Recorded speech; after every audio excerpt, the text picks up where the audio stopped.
for the privilege we had to go and what we can share today. And thank you for these people that gave their Sunday afternoon to be able to come here and hear about it. And for all those that are watching by live stream and out there, we thank you that they can join us too, and that this will be a real blessing to them as well. Jesus, keep us precise and concise in our words today so that we can say everything that you would want us to say to encourage these people. In Jesus' name, amen. Well, this all started because Pastor Josh went to a pastor's conference back in May. So quick, tell them the shortened version. Back in May we went out to California, my wife and I, to a pastor's conference. And we were a few days into the conference, and I began to wonder why we went to this particular one. It just wasn't everything that I had hoped it would be. So on the last day, we had actually met a couple there that we had hung out with for the few first days of the conference, and they kind of took us under their wing. And the last day, we ended up sitting in a different spot than we had sat every other day of the conference. Something just led us to sit in this different spot. And we sat with the couple that we had met, and next to me were 2 empty seats. And there were a lot of empty seats, so it was kind of odd that this other couple came and sat right next to me. It was kind of like if you're alone in the movie theater and someone chooses a seat right next to you. It's a little odd. And the Holy Spirit throughout the morning just said, there's something different about this guy. He's kind of up to something. And I even told my wife, he's up to something.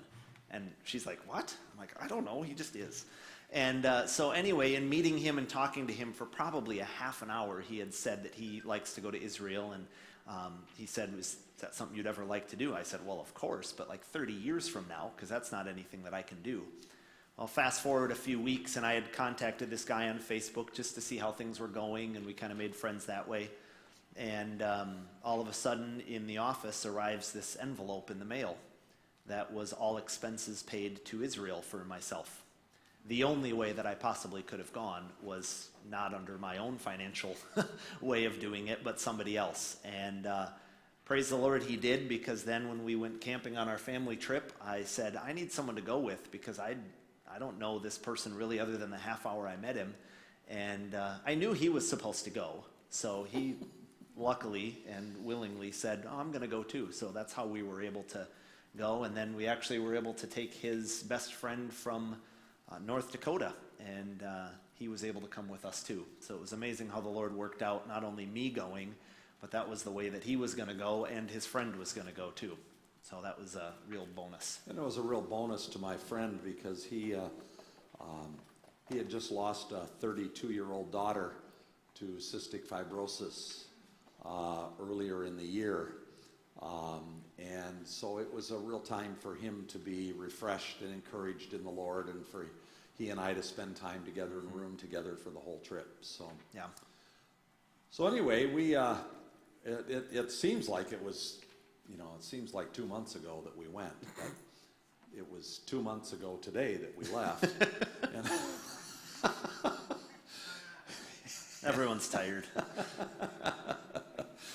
And so are we going to actually maybe get it, huh? No, we're not? We'll get it. It won't work. We'll get it. So pray that it'll work. Pray now. So,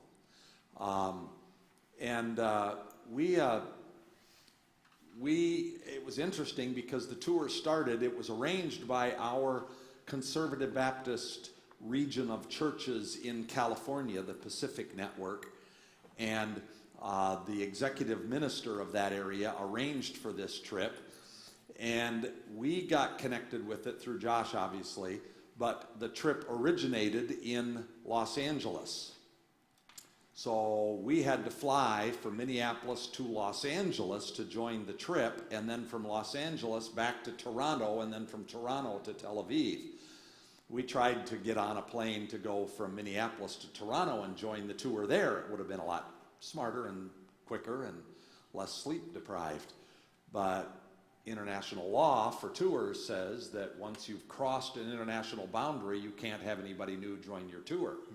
So we couldn't join the tour in Toronto. We had to go to Los Angeles. So we did some backtracking on the trip. Yeah. But we arrived in late Monday night in Los Angeles, and then Tuesday morning got up really early. We had about 4 hours to sleep in the motel Monday night before we had to be back to the airport, and we left at 7 o'clock Los Angeles time on Tuesday morning, and we arrived in Tel Aviv time, at about 10 a.m. Wednesday morning.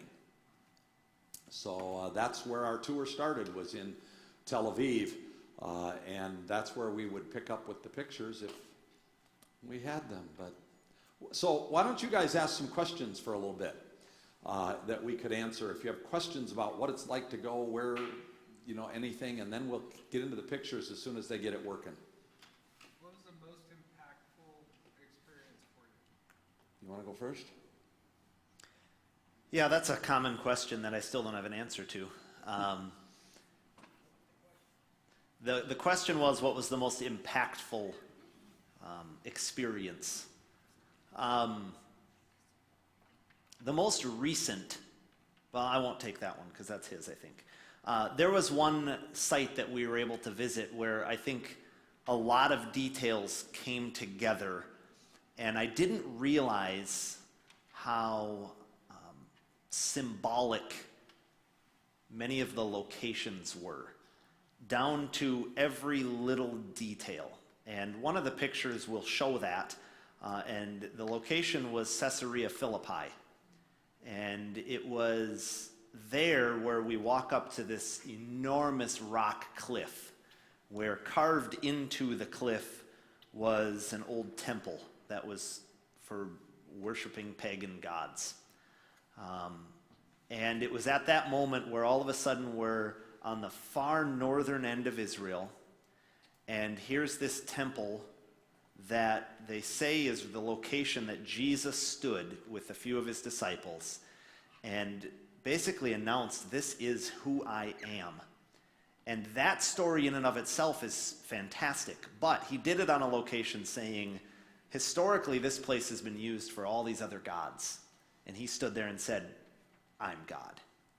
And then not only that, but that place is the source of the water for the Jordan River. And the Jordan River feeds all of Israel with all the water that they need. So it's the source of water. And Jesus is the living water. So here he stands proclaiming he's the only true God. He's the living water at the source of the Jordan River for all of Israel.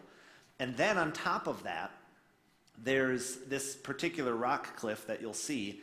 You can notice that the layers of rock that form this cliff are all sloped and slanted. And they're all slanted towards Israel. And that mountain range goes deep into enemy territory, if you will, across the border. And so even rain that happens 15 miles from the border will end up in Israel, feeding Israel with rainwater. So God is working even behind the enemy lines to supply everything that we need. And he demonstrated that to me. And I remember standing there going, this is not only symbolic, I don't even have to stretch to try to make this symbolic, because God knew what he was doing when he layered those mountains. God knew what he was doing with the borders of Israel and providing water. He knew that the Jordan was the source, and here's where Jesus stood and proclaimed that. And so that was really impactful, and that was very meaningful to me. What was mine? I figured it'd be the garden tomb. I think, for me, I'm a history buff. I love the history of everything. The significance of standing in one of the old sections of the city of Jerusalem where they have excavated out the base of the original wall of Jerusalem that was fortified when Babylon came in and tried to attack and overthrow the country, and they took them all captive, and to see the very rocks that were put in that extra layer to kind of fortify the original wall of Jerusalem from 586 BC. And those original rocks are right there in front of me. To stand on the original rocks outside the south wall of the city of Jerusalem, that were the steps that led up to the gate that entered into the temple, where Jesus would have walked on those same original rocks that are still there. Those were things that were very significant and meaningful to me. But I think the thing that was just brought it all to a capstone for me was at the Garden Tomb and the place of the skull. There's two locations in Israel, in Jerusalem, that one of them is inside the old city walls, but in the time of Christ it was just outside the original city wall, where the tomb of the sepulchre and the place of the death of Christ, they built these massive cathedrals over top of them because that's where it would have happened. But outside the city today, not far from the city, is a cliffside that, because of the people that don't care, that occupy the land of Israel right now, the people that don't care about it, have started to destroy the original look of it. But they showed us pictures from what it looked like 30, 40 years ago, where you actually, in the face of this cliff, see the shape of a skull, Golgotha, the place where Jesus, on top of that, or right in front of that skull, would have been crucified on one of the main junctions of two roads that come into the city of Jerusalem. And then right next to it is a garden with, from the time of Christ, an old wine press where they treaded the wine. So they knew it had to be a garden because there's a wine press there, and they never carried the grapes very far. They always had a wine press right in the garden. And then tombs that have been excavated in the side of the cliff right in that garden. And one of them could potentially have been the tomb that Jesus was buried in. And to be there and to take communion in that place, that was extremely meaningful. Yeah. That was a highlight. So, okay, now we've got pictures. All right. Thank you, guys. Hey. Thanks for your prayers, and Way to thanks, go, tech Dave. team. Way to go, God. All right, we'll have time for more questions. If we're going too fast, it's your slow death to be here all night, so you can be here as long as you want. But Always wanted to do I that. shouldn't have given him a laser, right? Always. We'll try to point things out on the screen with this red laser beam, if you can see it here, right by the word Israel. We'll try to point things out if we need to. If you have questions, just holler them out. We'll repeat them so that everyone can hear. But we have a lot of story to tell. It was a 9 John, days. John, we're going to have to control it from back here. Yep. That's fine. Because- He put this whole thing together, this whole presentation together, and I haven't seen it. So I'm just here to. Yeah. I'll say whatever. He's in charge. There's no pictures of him, so. All right, you can move on. That's the airport. Just says welcome to Israel. Nothing special there. This was our first stop right outside of Tel Aviv. Tel Aviv is the modern city. It's very modern in its technology, and people are actually going over there. But we didn't spend a lot of time in Tel Aviv. You can see it on the coastline up there. But gorgeous, gorgeous views of the Mediterranean. And the city that we're looking at came from Jonah 1:3. It's referenced where Jonah was about to jump onto a boat in the city of Jaffa or Haifa, or there's many ways to spell it and pronounce it, but that's what it is. And so we got to come up to the top of this overlook right up here. But if you notice this big, huge sailboat here, and all of these rocks here, those rocks actually formed a natural port. And that's where they suspect that the boats would come in and out of, because it forms a natural port there with the rocks. So that could have been the exact location where Jonah was. We know that's the city. And so that was one of the few things. You can head to the next picture. By the way, that sailboat is the largest sailboat in the world. It's owned by an Israeli man. It's the largest sailboat in the world. It just happened to be there the day we were there. So some of these archaeological things that we see, a lot of them look the same and they all have different stories. But these are just some of the ruins that they uncovered of the old city. And if you think archaeologically, the further down you go, typically, there are a few locations where this is opposite, but typically the further down you go, the older it is. And so we were not walking on modern or on olden ancient ruins. Those were well below the ground. And so that's why when we say there's a lot of things that we came across where it was the location of, That's all we know, because things are 10, 12, 15 feet under us because of all the years of dirt and collection of sediment and things like that. But here's some of the ruins that were uncovered, and they found this structure. This is a new structure that was modeled after pieces of the old structure that would have been in the old city. And they reconstructed it with some artwork. And it's difficult to see, but this represents three things. It's a statue of faith. It represents Jacob's dream, the sacrifice of Isaac, and the fall of Jericho. And that's what each one of these pillars is when you see it up close. And it's just a great modern representation of what would have been in the original city of Jaffa, but it's buried and since ruined. So they made a reconstruction of it. Anything else? No. Okay. Next slide. So this is more of the city. You can see more ruins. These are not specific like houses from biblical times that we know, but a lot of things were uncovered, and it's cool to see the history of this old city. And there's mention of it in the book of Acts, the city of Jaffa.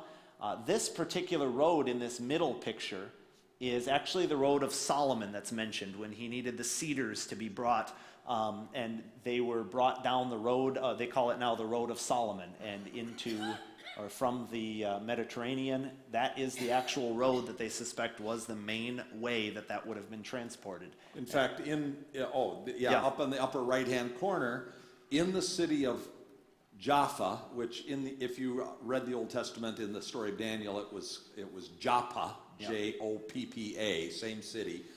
There's a gate that we stood next to right there, the Jerusalem gate. And what that meant was, in the city of Jaffa, if you took that gate on that road would take you directly to Jerusalem. And then in Jerusalem, there's a Jaffa gate, where if you left by that gate, you would end up in Jaffa from Jerusalem. That's how they identified their roads, is there was a gate at the road, and it told you where you were going if you walked through that gate. Mm-hmm. And so think of the symbolism of the life of Jesus when he said, I am the gate. I am the gate, and anyone who comes through me gets to a destination that only I lead to, and that's to glory and to God.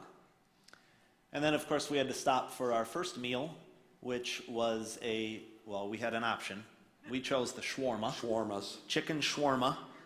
If you're familiar with the Greek food of a gyro or a gyro, if you want to slaughter it, nice big meat pillar that they slice thin meat off of. It's lamb in Greek, and this is chicken, or there were some places that offered beef, or you could have your falafel, which is the vegetarian version from chickpeas. So we had some good food at this local restaurant. Next slide. This was our tour bus right here. That would be our home of travel for the next 8 or 9 days. Great comfort, had Wi-Fi. We could upload our pictures as soon as we got back to the bus. But then on our way from Jaffa to Caesarea is where we went next. Along the road, we saw this incredibly vibrant, doesn't look vibrant in here, but it was a brilliant, vibrant rainbow. And in fact, I think it was a double rainbow. It was a double rainbow. And we could see both ends. It was just unbelievable. So the day that we land in Israel, here's the Lord just with another promise in the country of Israel, or the nation of Israel. Just great symbolism. So that was kind of a cool thing. And along the way, we drove on a road where there was a ditch next to it that was mentioned in Scripture. But like I said, we could go through every detail, but we'd be here for 9 days, like we toured for 9 days. And so we're trying to hit some highlights. So next slide. So then we ended up in Caesarea. You can take this one. This was, obviously, it's your first day, so everything's a highlight on your first day. But Caesarea is the place where King Herod had built this massive city and structure and palace on the shores of the Mediterranean Sea. And he had, and it's mentioned, of course, in all those places in Acts, but do you have a picture of okay, next slide. This picture on the left, right over here, does anybody recognize what they think this might be? It's a chariot racetrack. Yep.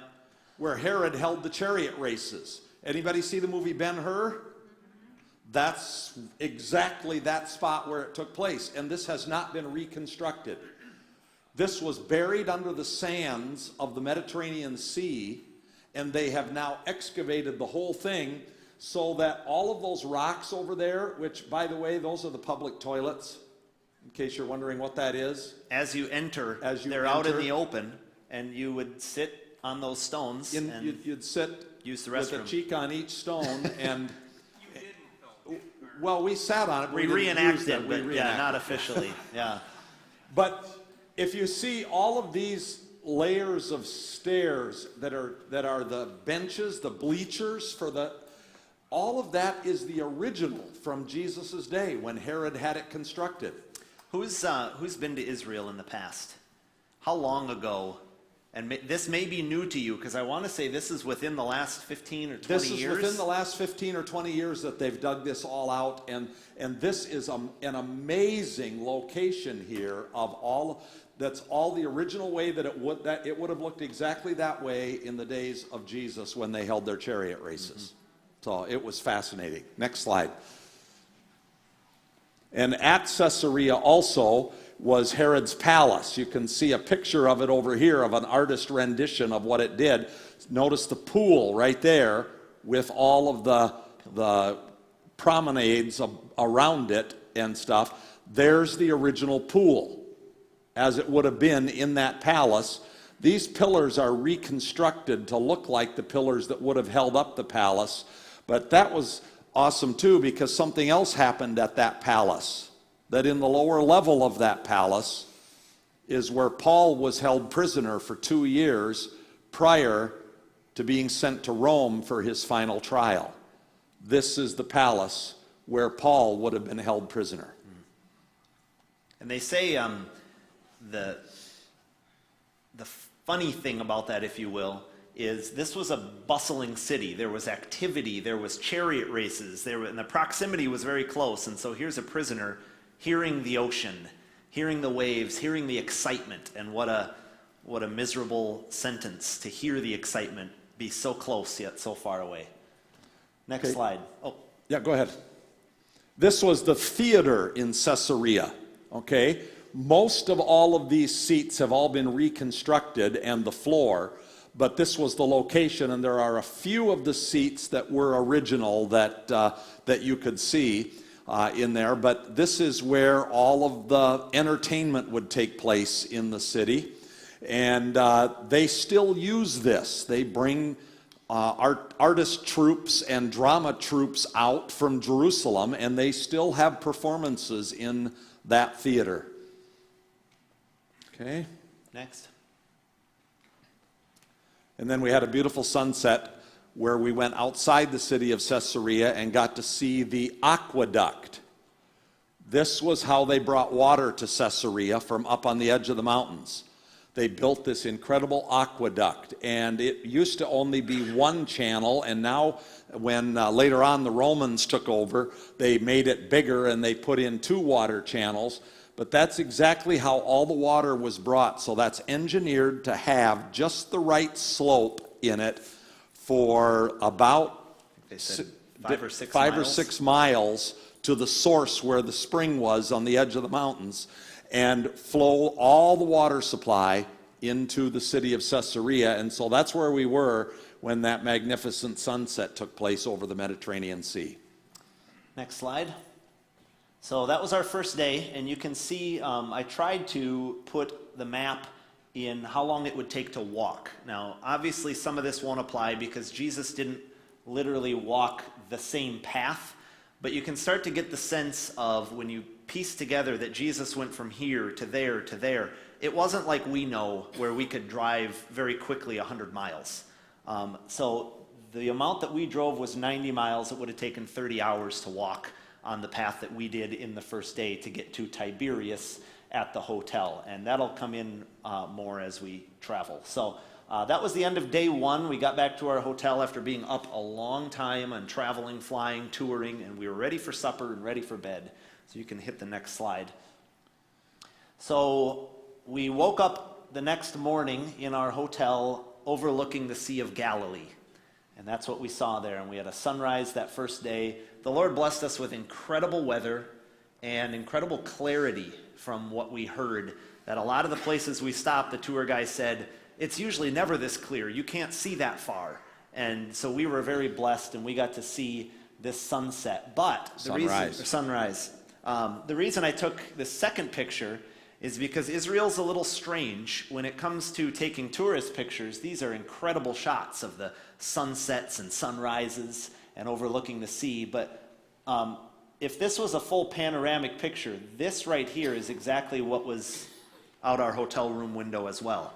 And so on one hand, you have this incredibly historic place with a sunrise, and over here you have rundown buildings. This is almost like a mudslide slope with garbage and everything. And so that was normal. I remember one time on the trip, one of the people asked the tour guide as we walked in Jerusalem and we're tripping over garbage, is it always like this? And the tour guide was a little confused, and he, like what? Like it was so normal for him to just be kicking garbage around. And that's kind of what we saw. It was kind of a back and forth. And I don't know how true it is, but my recollection of that was that the territories and the areas of the city and of Israel that were under Jewish control were very clean. They cherish their land, and they do everything they can to keep it that way. The areas that are under Arab control, they don't care, and stuff is all over the place. So it's a big difference. So that's what we woke up to in the Sea of Galilee area, where we would spend the next few days. And you can go to the next slide, because this first day we went to a site that you would remember called Mount Carmel. And this was, I guess, like Cecil, you had asked what the most meaningful. These, day one, day two, this was incredibly meaningful. And I know that meant a lot to you. It really did. In fact, I did one of my devotional videos for the sermon the following Sunday from Mount Carmel. It happened to be one of the videos that we lost when my phone died and crashed, and I lost a bunch of pictures and a couple of videos. So you didn't probably get to see that back here, but I did a devotional that I'll never get back from the top of Mount Carmel, where Elijah and God conquered the prophets of Baal. And that was a meaningful sight for me. And that's what's happening here in this statue, is the prophets of Baal. And that comes in, as you can see in the overlook in the next couple of pictures. But before we go to that, you can see in the background here, that direction is the Mediterranean behind us. And so you can see quite far, and you'll see a map at the end of this day that shows you how far we traveled. But back here is the Mediterranean Sea, and back over this way a little bit is Caesarea that we were at the day before. So it's quite a view. You can go to the next slide. So there's another view just over the rolling hills and the fog, and it was just pretty. I don't remember exactly what direction I was facing in that picture, but we also got to spend time in this little chapel. Every area that was meaningful, they built a chapel or a temple or a church, and so we were able to go in here with incredible acoustics, and as a group of 20 of us on this tour, we were able to sing, and that was just incredible. Oh, it very was meaningful. And you can see another artist rendition in this chapel of what took place there with an angel bringing down. Does anyone remember what this angel brought down to Elijah? Fed him, right? Brought him bread. After the event was over and Elijah went into his depression and went out underneath the tree. Okay, that's what that artist. So that's what that artist rendition is. You can go to the next slide. And here's another view, and the reason I took this one is because you're looking down the hill, and down over, I think it's right in there. this area, Yep. is a riverbed and a creek. And I don't remember the name of it. I should have looked it up. But that would have been the location that Elijah took down and chased down and slaughtered the prophets of Baal. It also would have been the source of the water that they would have had to bring in the big jugs to pour over the altar back at the top of the mountain. Yep.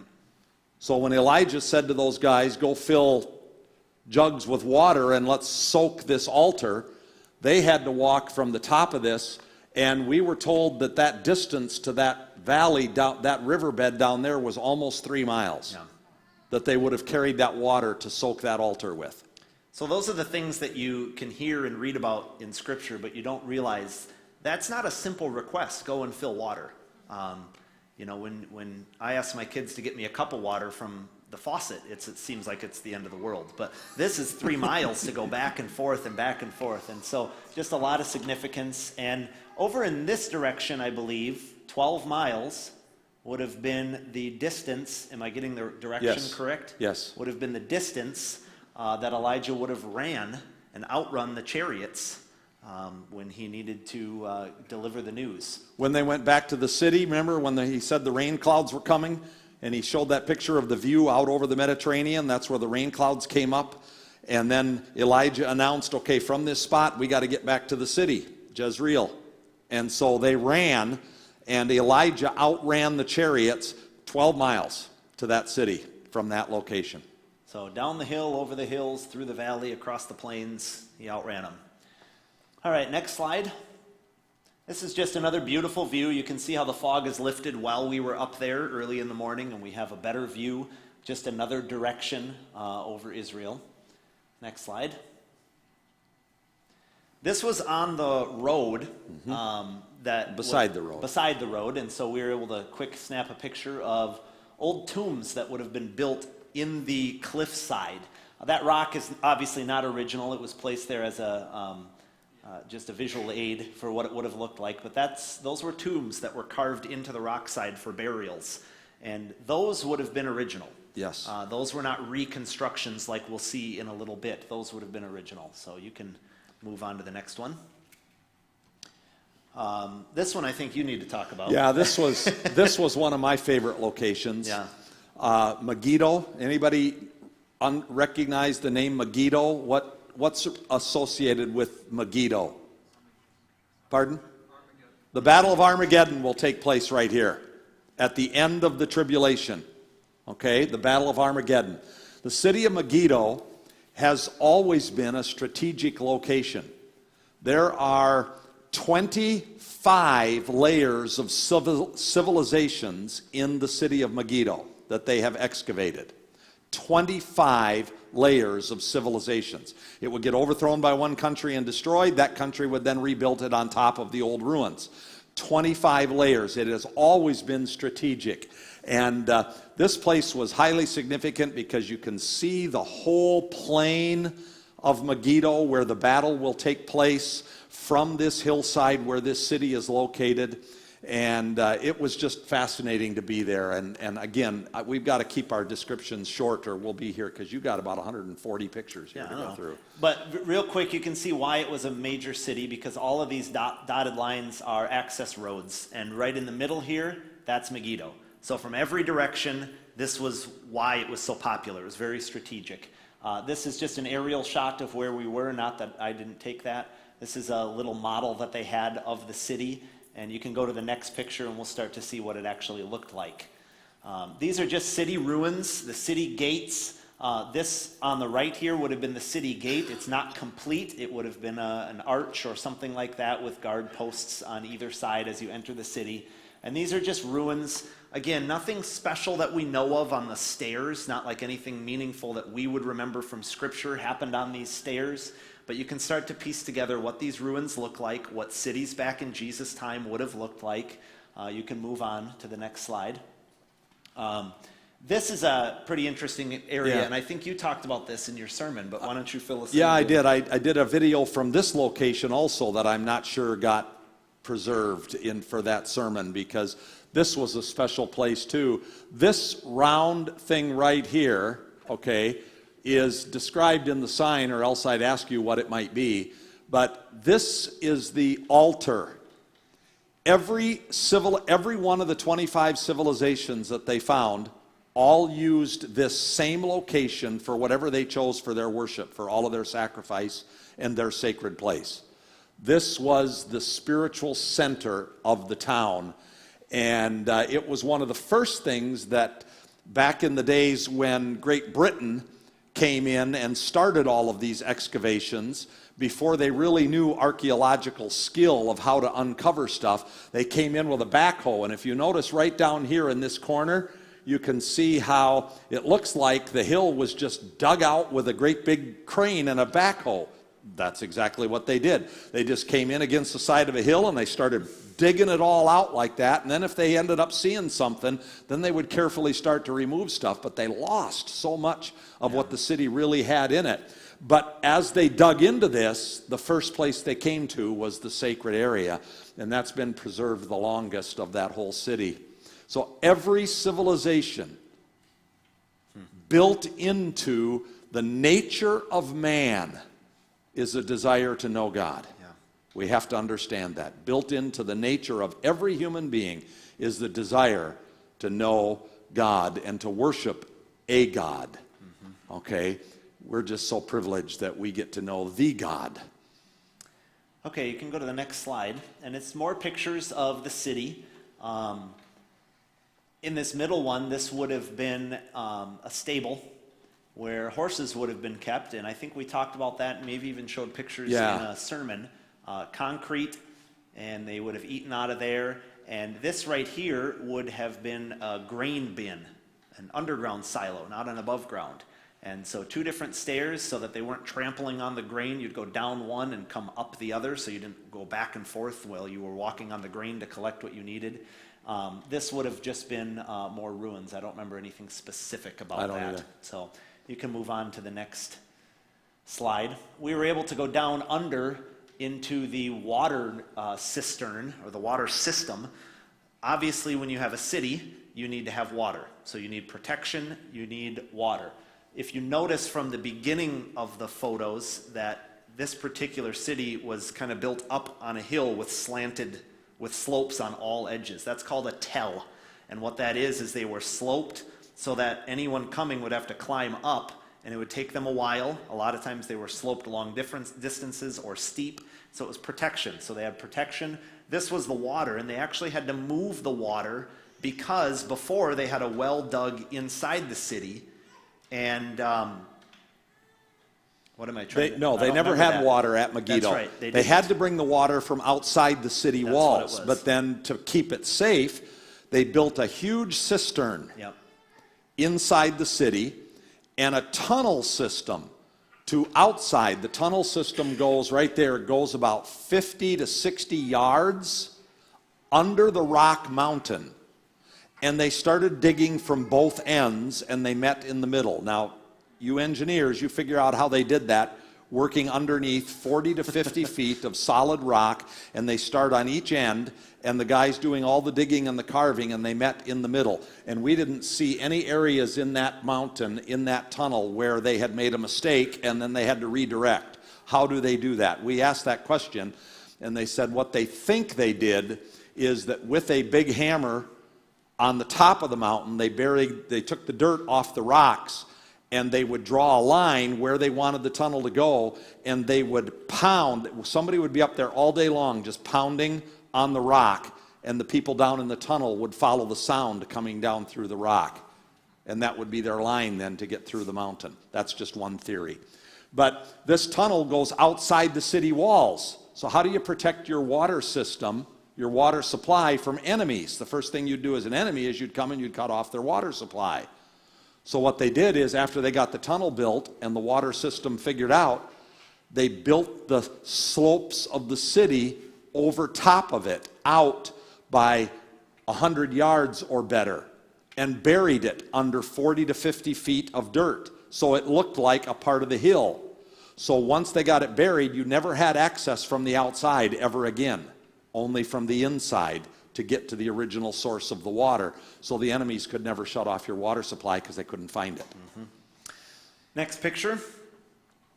So this was a view. We had devotions there. You can see up in this top picture that you can see Mount Carmel, where we had just come from. And so visibility was great, but proximity, you can start to get a feel for that. This is a picture of the Valley of Armageddon. And one thing that stood out to me is we're going through 25 layers of civilization and how none of that lasts. That's why we were there, to see the ruins. It all will fall. But in this exact same location, we could see where the ways of the Lord will be forever. And he will come, and this is where the final battle will take place. And once and for all, we will see that it will never again die. Things will not fade away. And so a very meaningful place, and that's what our devotions were about, and very great past, but looking forward to the future. You can move on to the next slide.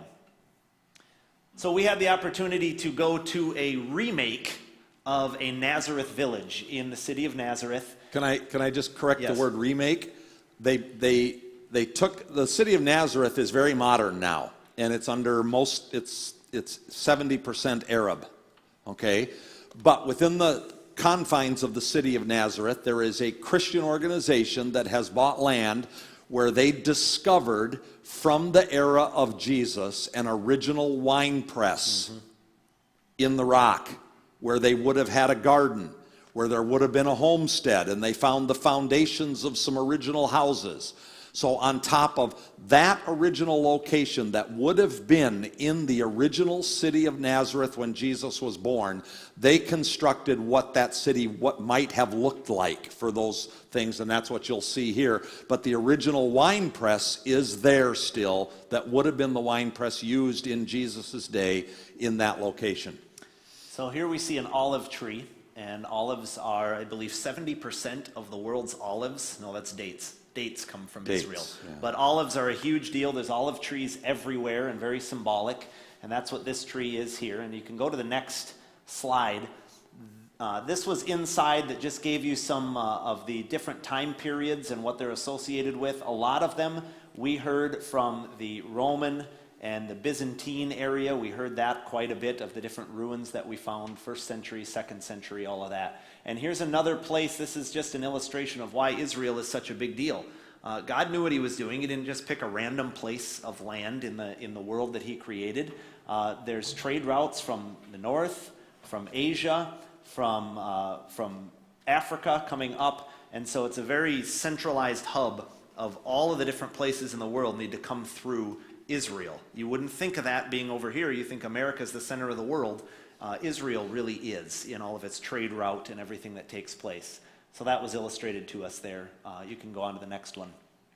So here we see just some of the, like I said, what it would have looked like in Nazareth in Jesus' time. We see the sheep farming that takes place here. I believe this was Abraham.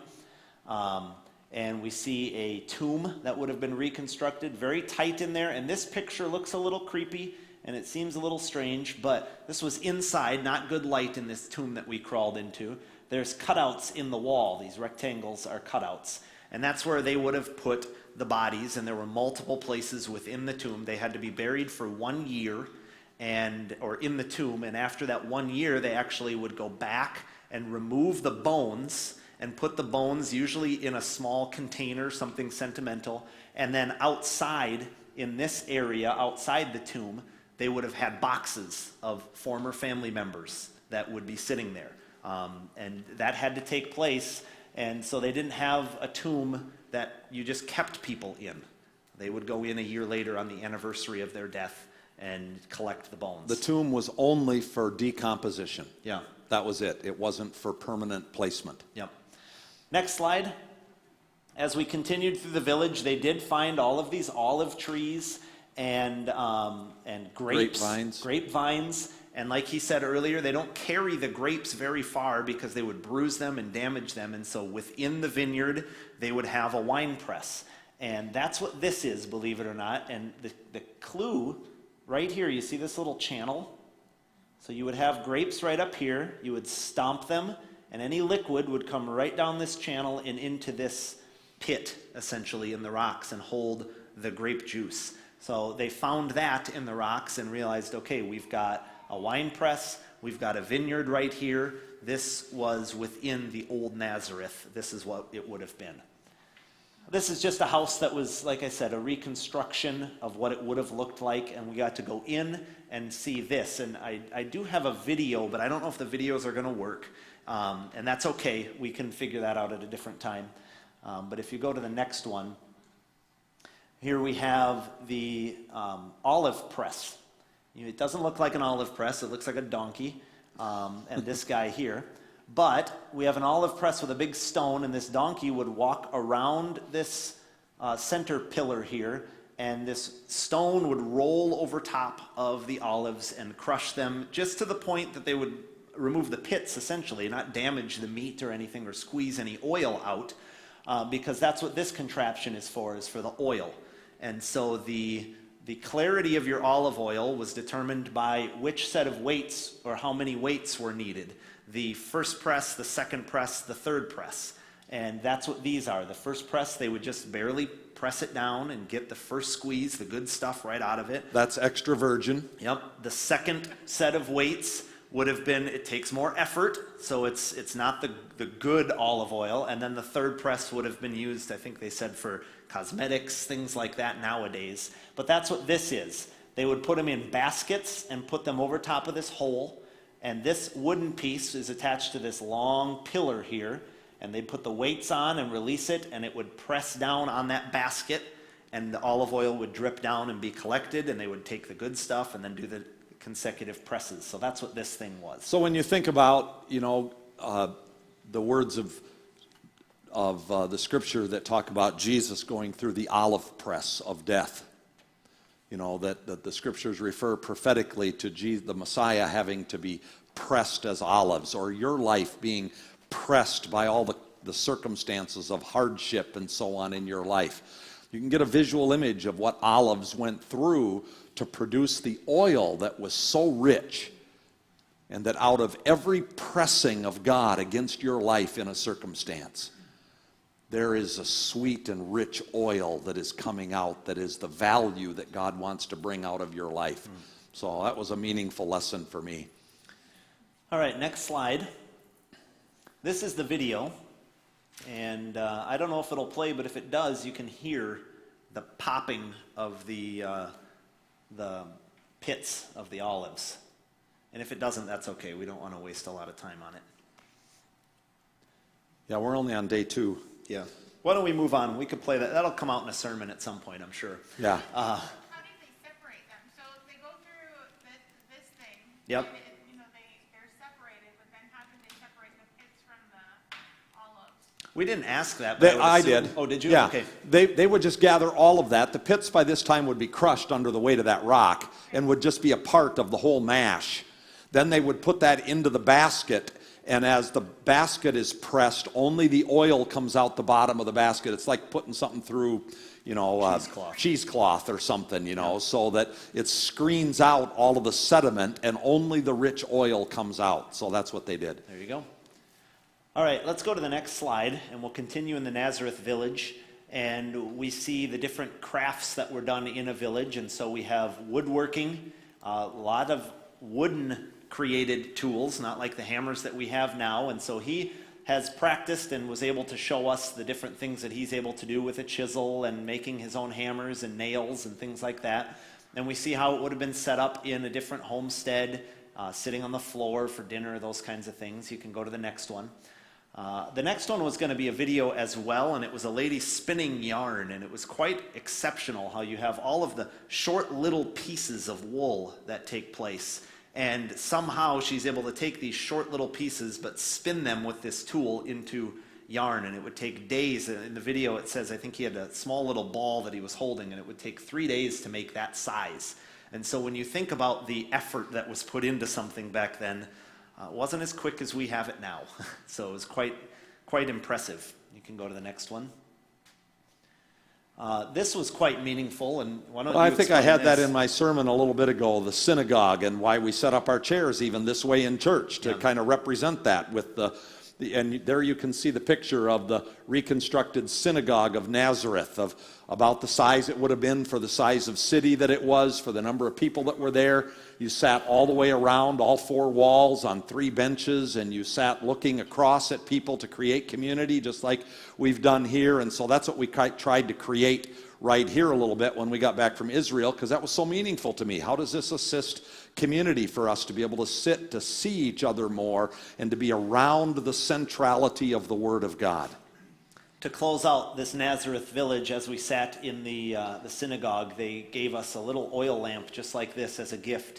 It was just very meaningful as you hear all this history and you see all this stuff. You can't recreate the emotion that we felt, but I remember calling Brittany on that day in just tears and saying, I don't know why this is so meaningful to me. We got a little oil lamp.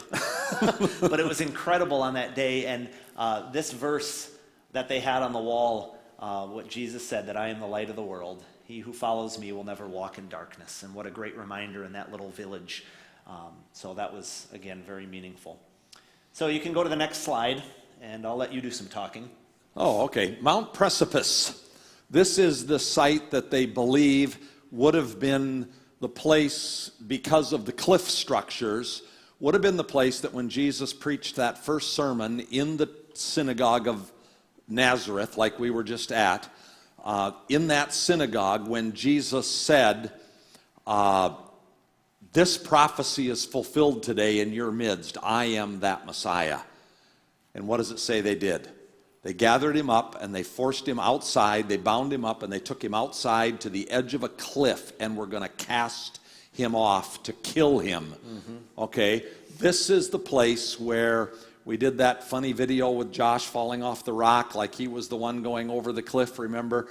This is the place where they think that may have happened because of the cliff structure where they brought Jesus from the village out to the edge of the city where the cliff was. And this is Nazareth here, modern day. And so you can see the proximity of why they believe that that was the location. You can go to the next slide. I believe it may have been the video of me jumping off, but here's some views. You can see the steep descent down the cliff. You can see this just went straight down over the cliff. So obviously it would have been a perfect spot to throw someone off, but a perfect spot for Jesus to do some juke moves and get out of there. All right, next slide, I think was the video, so you can move on. So that's the end of day 2, and if we would have walked all of that, it would have taken us 32 hours. It seems short in pictures. Nazareth is there, Mount Precipice is here, but it would have taken quite a while for us to get there, and so we ended up back at our hotel in Tiberias on the Sea of Galilee. So you can continue to the next slide. All right, this was something that's rather new for people. This is very new. This This is new within the last 4 to 5 years. They have uncovered the original city of Magdala. Why does that name sound familiar to you? Mary Magdalene. This was her hometown. They discovered this city because a hotel got permission to build a massive hotel on the shores of the Sea of Galilee at this site. And as they were doing the excavating, they discovered the original, from Jesus' day, foundations of a synagogue. They stopped the construction. They made the hotel redesign their whole design. So now, instead of it covering this whole area, the hotel is L-shaped. So that this synagogue that they discovered from the days of Jesus is right there on the outside of this motel.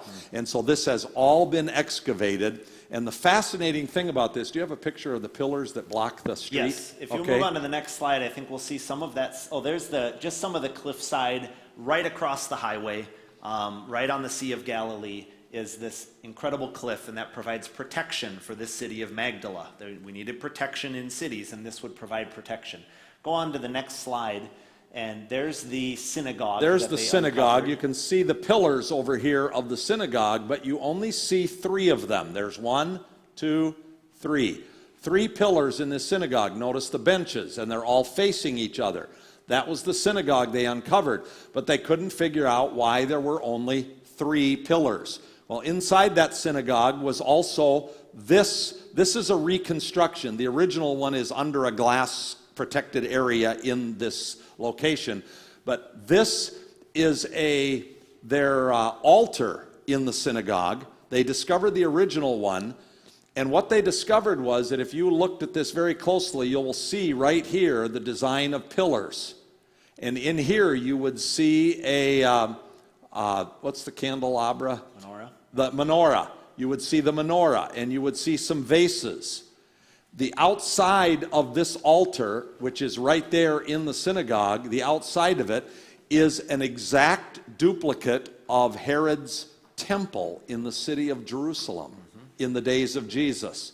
And they duplicated that inside all of the synagogues as best they could, so that when people came to worship there, it was as if they were at the real temple, because it was too far for them to walk to go to church every Sunday or Saturday. Okay? So, but if you go to the next picture, well, you might have to go. This is more decor. This is a mosaic that would have been original, all individual tiles. So they didn't just walk on slabs of rock. They created They had their artists and things like that, original mosaic tile. You can see here some of the plaster that they would have colored while it was still wet so that it would hold the color, and that's original. That would have been from first century, and it's still very colorful and vibrant, but it's under a covering, so it's hard to get a great picture. You can go to the next one now. Here's the other pillars from the synagogue. Why would they have, and this is exactly the way they found them in this location. They deconstructed the pillars from the synagogue and they put them here. Does anybody know why? This area here is the main street entering the city of Magdala. And in 70 AD, when the Romans destroyed Jerusalem, on their way down, they were taking out and overthrowing all of the cities on the way to Jerusalem. And the captain of the city of Magdala got permission from the priests. Let's take the pillars down. They're our biggest stones we have in the area. Let's deconstruct them, and we're going to build a gate across the entrance to our city so we can slow the Romans down and maybe help to defeat them. And that's how they found the pillars from the synagogue at the main gate to the city, blocking it off. So that was fascinating too, because that's actually from 65 to 70 AD after the birth of Christ. That's exactly what it would have looked like. Also in the ruins, we see, does anyone know what this would have been? Ooh, a stumper. A stumper. A spiritual bath. A ceremonial bath. Ceremonial bath. And that was in many of the houses, many of the cities. We'll see many of these as we go to different ruins. But it was deep enough that it would fill with water. Most of them were plastered down at the bottom to hold that water. The ritual of baptism and cleansing yourself, that was a big deal. And so most people had to have access to that immediately. And because of the restrictions on what type of water it could be, it needed to be, he had a word for it. I don't remember even what the word was. It had to be naturally flowing.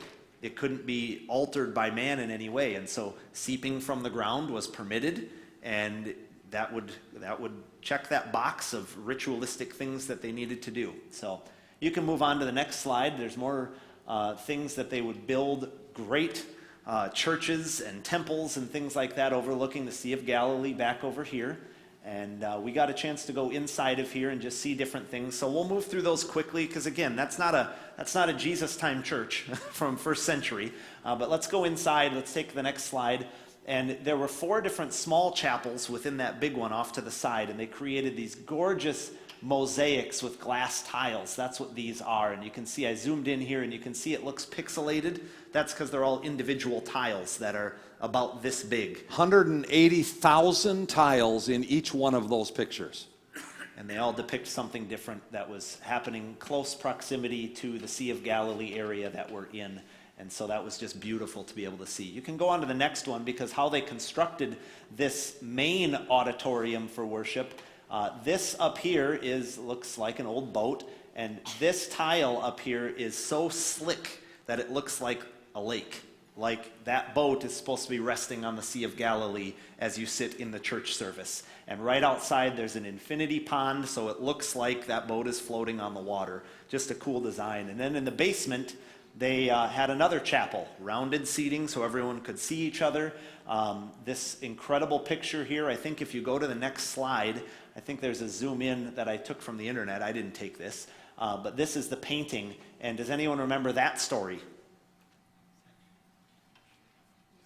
You remember the story of the woman who snuck up beside Jesus because she was very sick, and she said, if I could just touch the hem of his garment. So there's the picture, the painting. So just a cool chapel down below, had old rock floor that the rocks would have been original, but the floor wasn't. They pieced it together. It was very rough and bumpy, but that's what it would have been like in Jesus' time. And you can see the rocks depicted in this picture as well. So you can go to the next slide. I believe we've left Magdala down here, and we're traveling up and around to the Mount of Beatitudes. And if we would have walked that, it would have taken 2 hours and 10 minutes to go 6.2 miles. You have to understand the terrain is different. If anyone wants to look at this, it's a map that you can see the terrain and the difference in mountains and plains, and it wasn't as simple. And I got a great respect later on in this day, I believe, of how far Jesus would have walked and how hard it would have been just to deliver the gospel. And I remember sharing with the group that sometimes we rub shoulders with people that need the gospel and we have all these other excuses, and here's Jesus going, yeah, I'll walk 2 hours and 10 minutes just to bring the gospel over there. So very convicting. But let's move on and look at the Mount of Beatitudes. And this is where he was able to do devotions. And so I'll let you fill in some of these blanks. Yeah, and again, they think this is probably where it took place. The thing that impressed me the most in reading the story of Jesus and the Sermon on the Mount is that if you read it carefully, you recognize that on the mountain, Jesus was only speaking to his disciples.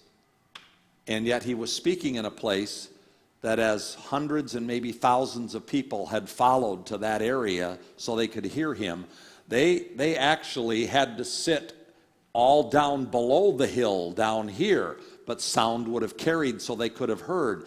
But this was not a public sermon that Jesus preached. He didn't preach to the crowds. It tells us specifically in Scripture, he called his disciples close to him and he taught them, but all of the other people overheard. Okay? So that's what impressed me about this, because I'm going, there's not enough room up here for all these thousands of people on this place that they think it happened. But down below on the hillside and in the valley, it was beautiful. It was one of the only places we saw that wasn't covered with rocks. It was flowery and grass growing and everything. So the people would have heard, but Jesus was specifically speaking to his disciples. So that's why I have these pictures here. This would have been a picture from the Sea of Galilee, and this is where we were right here. And you can see it's a natural amphitheater, and the sound would have just carried across, and that's what all of these white tarps are. I believe those are bananas underneath there, protection. Those would have been people that would have been listening, and so that's the same as this with the Sea of Galilee. So we can head to the next slide. That was the Beatitudes. This is, again, another chapel that was built on top of that location, and just very pretty, very well taken care of. But again, let's just keep moving on to get some more historical things. So this was the place of Peter's primacy. This is where we actually got to go down and touch the water of the Sea of Galilee. And it was amazing to see, just as a very quick side note, how many people at all of these locations thought they were going to get something special from the location. So you would see people bottling up water and not doing it in a way that was just, oh, I want a memento. It was, there's something extra spiritual about this. Yeah. And I remember how saddening it was for me, because I went, man, we have Jesus. We have Jesus in us. We don't need extra. And to see all the people that were doing this, and there's a chapel on this location where one of the original rocks is still constructed into the floor. And I saw a lady with fingernail clippers trying to get a chunk of the rock off so she could take it home. And it was just that idea of extra spiritual. And here we got to stand and say, we have Jesus. Yeah. And what an exciting thing that is. So in case you don't understand what Peter's primacy is from John 21, that's when, after the resurrection, on the shores of the Sea of Galilee, Jesus produced the great catch of fish, and Peter jumped out of the boat and he swam to shore, and Jesus was on the shore, had a fire built already, and had fish already. Where'd Jesus get the fish? Yeah. Okay, already had fish prepared, cooking on the fire, and then told Peter, do you love me? Asked him, do you love me? Then feed my sheep.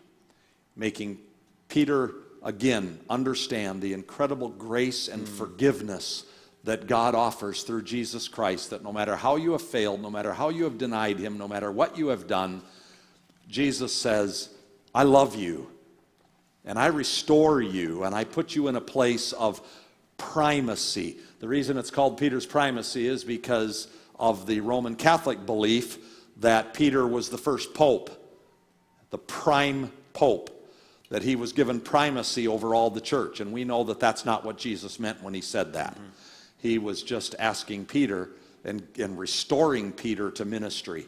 And so that's, they believe, is right on this shoreline is where that event took place. Let's go to the next picture, and I think we discussed a few of these already. Here's the chapel with that original rock right there, and this is Feed My Sheep, what we just referred to right there, a statue. So we can continue moving on to the next location. Of course, the next location is lunch, and what better to have on the Sea of Galilee than fish, right? And so a whole fish, and I'll spare you the picture of the hand through the mouth and using the fish like a puppet. But that's what we got to enjoy for lunch. And I'm not a big fish person, but I thought we better eat it while we're right on the Sea of Galilee. So, And some of us ate the whole thing. yeah, I won't mention who. Let's move on to the next picture.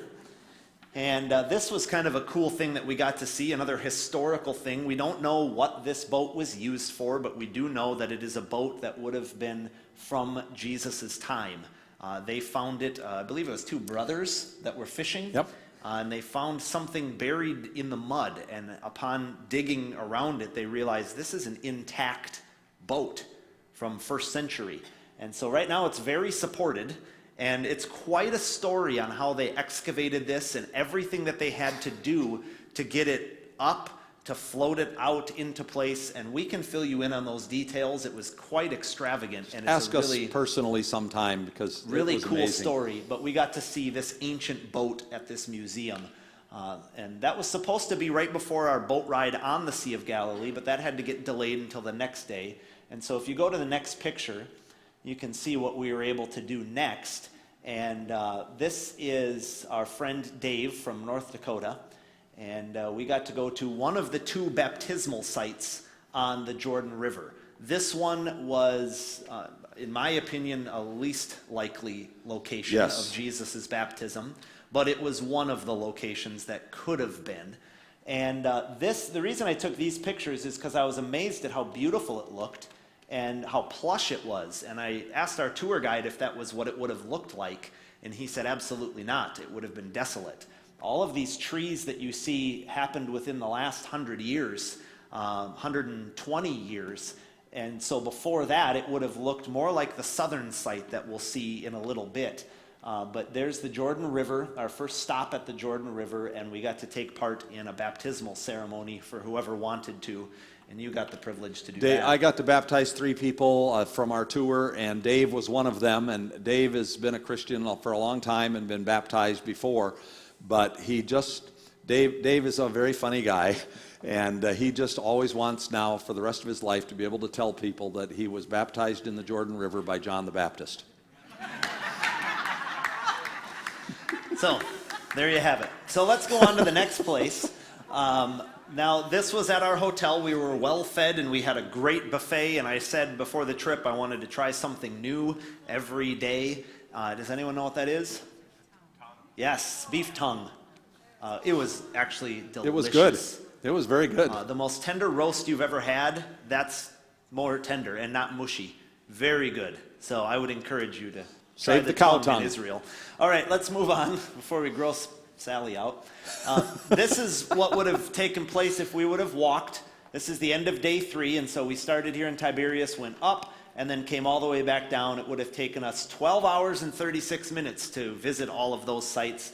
And that's only 37 miles. There's a lot of terrain, a lot of winding around the Sea of Galilee. And so you get a better appreciation for how far Jesus and his disciples had to walk. And that's not even going down to Jerusalem yet. So let's go to day 4. Let's see what we did here. This was an incredibly beautiful spot that our tour guide said you don't hear often, running water in Israel. And we got to go up here to this place called Tel Dan. I said earlier, a tel is an elevated city for protection with sloped edges. And we got to see these Dan Springs. And then we went up to tour ancient Dan, the city of Dan. Remember the city of Dan? The city of Dan's one of the oldest cities mentioned in all of the Bible, dating back to prior to the days of Abraham.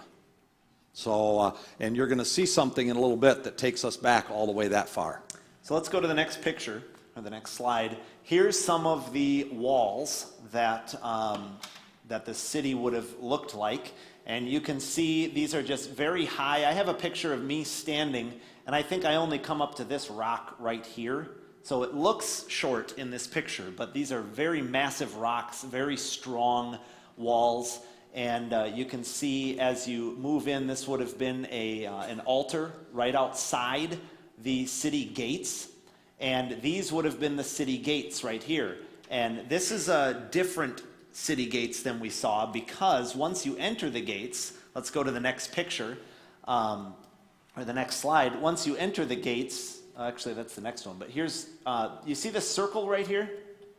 That would have been a pivot hole for the big doors that would have been closing the city. And so that would have had whatever they would have used to be in that hole as your hinge. And so it was, I would say it was about that big around. Carved out of the rock. Carved out of the rock down about to hold that the door. deep. And so that's what that picture is. And this was also where whoever was in charge of the city at that time would have sat. And so anyone coming in through those gates would have to be approved by the king or whoever was overseeing that city at the time. Let's go to the next slide, and you'll notice that it's a rough terrain. There's big rocks, and it took us a couple minutes from the gate to actually wind our way up and around and curve and get into what looked like the city. And we actually had to go through another set of what would have been gates with guard posts. Very well defended city. Anyone that would have broken through the first set of gates would have had to go up and around and then through another set of gates with guards. So very cool sight that we were able to see. Let's go to the next one. And finally, we ended up at the end of the road to this sacred precinct. And again, you notice the shape, and you know what would have taken place within these types of walls. It would have been used for worship. And this particular city, and you're the history buff, you can go ahead and share what Rehoboam... This one here is much later in the eras. It's still prior to Christ, but it's not dating back to the days of Abraham. This is about 4 civilizations up in the layers of the city of Dan. So it's much more modern than what would have been in the city of Dan during the days of the kings. When you mention the city of Dan and the kings of Israel, this would have come much later than that in the history of this city. But if you go to the next slide, this city actually became a defense area for the nation of Israel. This area did during the 1967-68 war. Okay, these are Israeli tunnels into gun turret and sheltered areas, because looking out from this way right there is Syria. And so we are the right there. Well, you can see right there in this picture is that white road. That white road right there, that's the border. That's Syria right there where my red dot is. That's Syria. So this was a major defense area for the war in 1967. Yep. All right, let's go to the next slide. And we were given a great treat to see this. We went around and the tour guide was leading us on and telling us we had a great surprise, and we got to see this incredible structure that was uncovered. It looks like it's all sand, because that's how old this structure is. And in fact, this arch right here is the earliest found arch in archaeological history. When they uncovered it, they immediately thought, well, this can't be as old as what we think it is, because they didn't use arches back then. But this is the oldest one that they have ever uncovered. And you can see individual bricks are still very well preserved. And what this is, if you read here, it says, "And when Abraham heard that his brother was taken captive, he led forth his trained men, born in his house, 318, and pursued them as far as Dan." That's where we are. And so this particular structure could have been passed by in the city of Dan when Abraham went up to pursue them as far as Dan. You remember when Lot was taken captive, and he had to pursue him, and he finally captured him at Damascus, which is 40 miles from here. 40 miles from this location is Damascus, Syria. And that's where Abraham finally caught up with Lot and his captors. And it says they went past the city of Dan. They believe this is, based on its age, the original gate to the city of Dan from the days of Abraham. Yep. That's how old that is. I was blown away. That's just, for my historical mind, that's just captivating. All right, so let's go to the next slide, and we entered the place that I referred to you earlier. I'm not going to retell the story, but this is Caesarea Philippi. This big carving here would have been the temple that would have been used for sacrificing animals and things like that. You see the slopes of the rocks, how they're all coming at an angle like this? This is the source of the Jordan River right here. And so all of the rain that happens in the mountain range well beyond this in enemy territory would come through these rocks and end up coming right down to the source of the Jordan River. That's what I referred to earlier, and that's why that was so symbolic. So let's go on to the next slide. I'm gonna tell you a quick story. I think there's more pictures of this too. Okay, go ahead. Okay, the water came out right in this cave. Yep.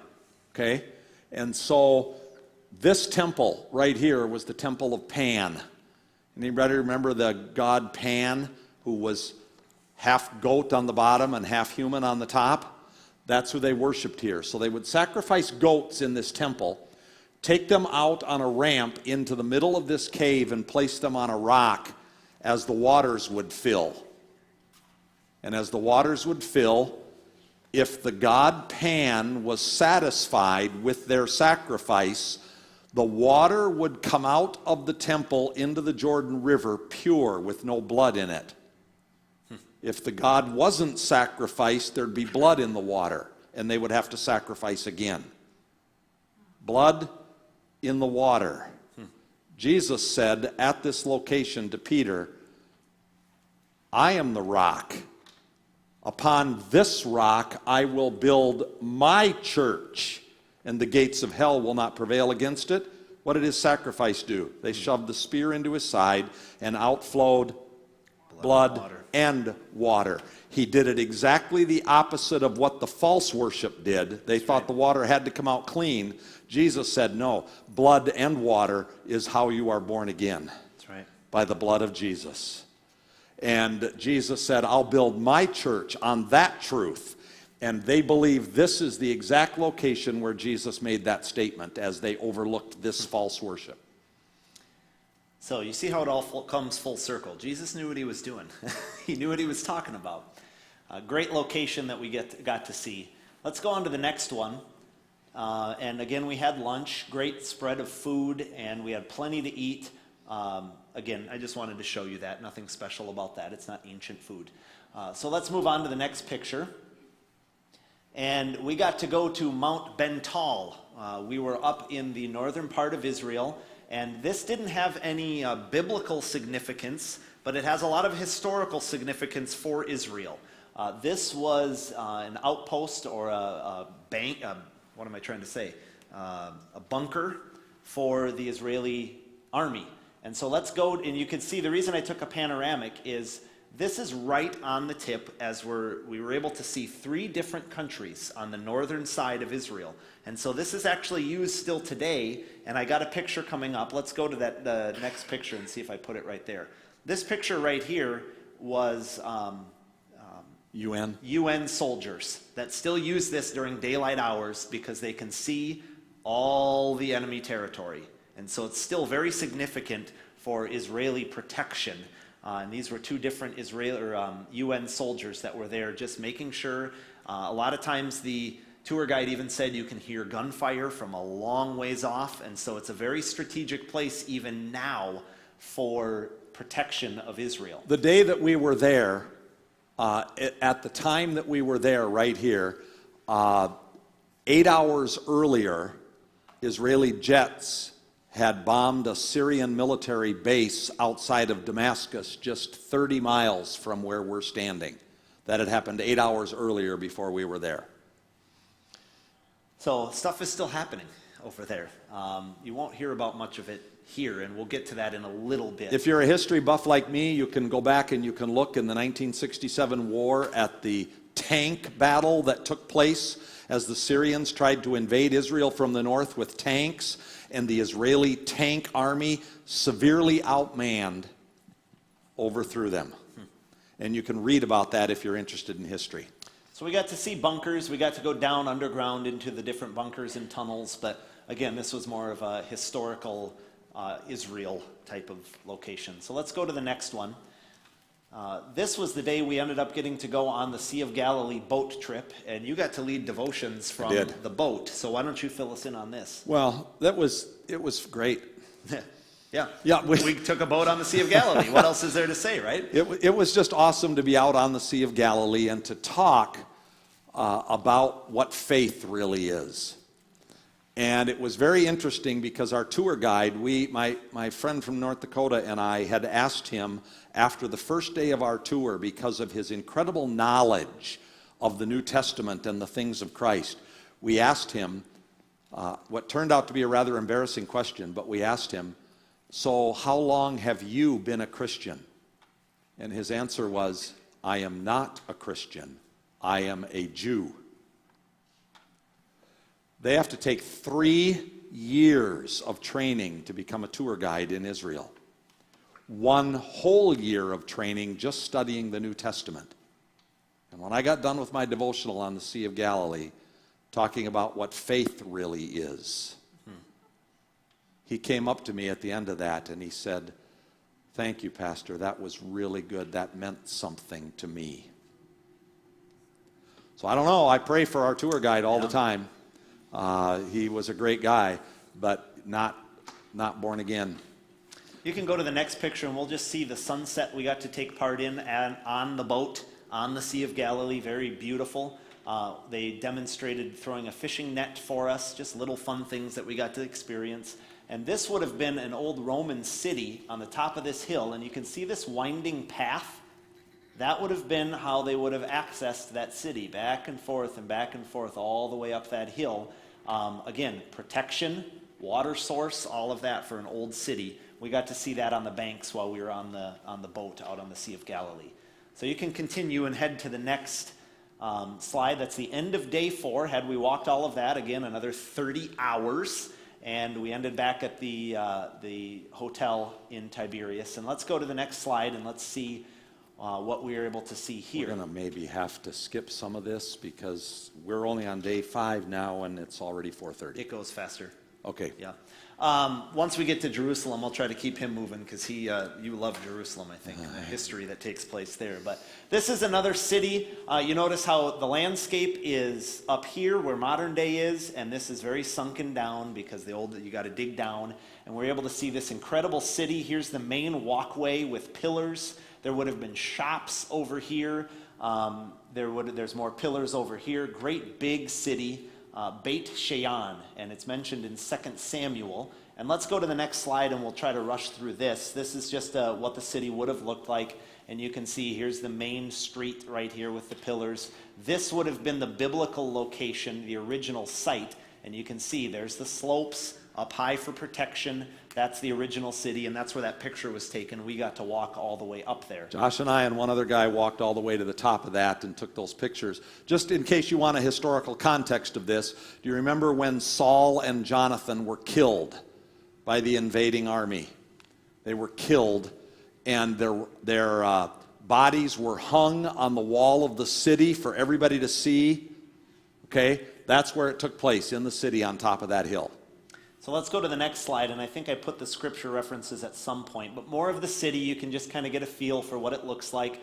Very wealthy city, so there would have been like a spa, a modern day spa, heated hot tubs, sauna, massages, that kind of stuff. Let's continue with the pictures there. Beautiful mosaic that would have taken place here, beautiful artwork and construction on all of the pillars. Let's continue to move on.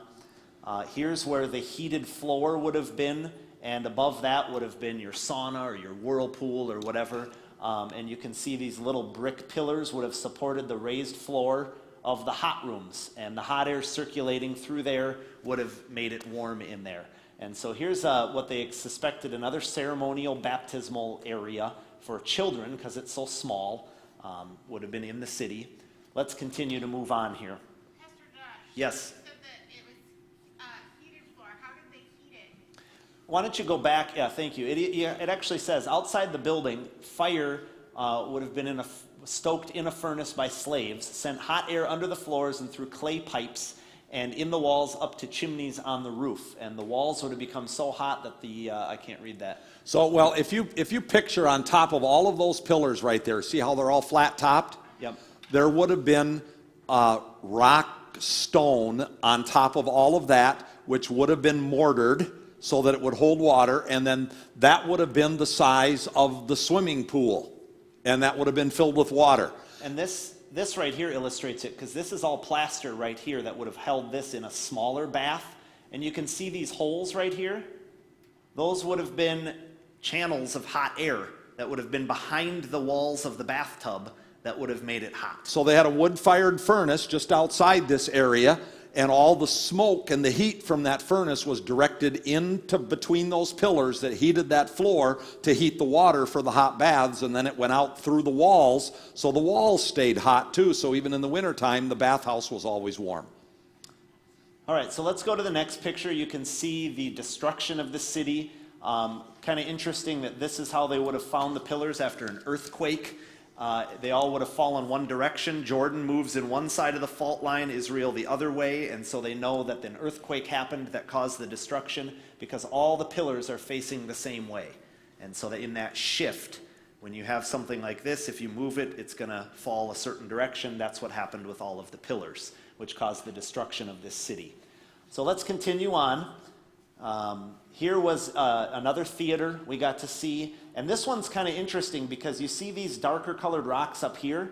This would have been yet another level of seating. So it would have gone way up here and actually had a roof that would have come up and over to provide shade. So we're only seeing part of it. And this would have all been part of this theater. Very huge. I believe it was one of the largest in Israel. I got to go down and stand right there where my red dot is on the floor while all of these people stayed up here, and I sang "How Great Thou Art" in a soft voice. In a soft voice, and they heard it like I had a microphone and a huge PA system. The Crystal acoustics clear. are amazing. So just great construction, cool sights to see. So let's just continue from this city. We were able to see what was not an original, but this, we're used to seeing olive trees and date trees. Does anyone know what kind of tree that is? We got it over here, Mike and Tina. Sycamore.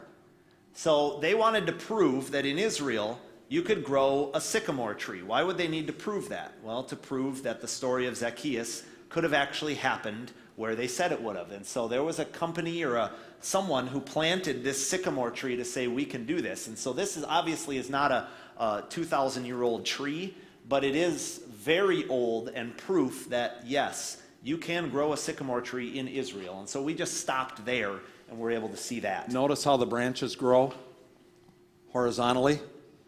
Easy for Zacchaeus to sit on.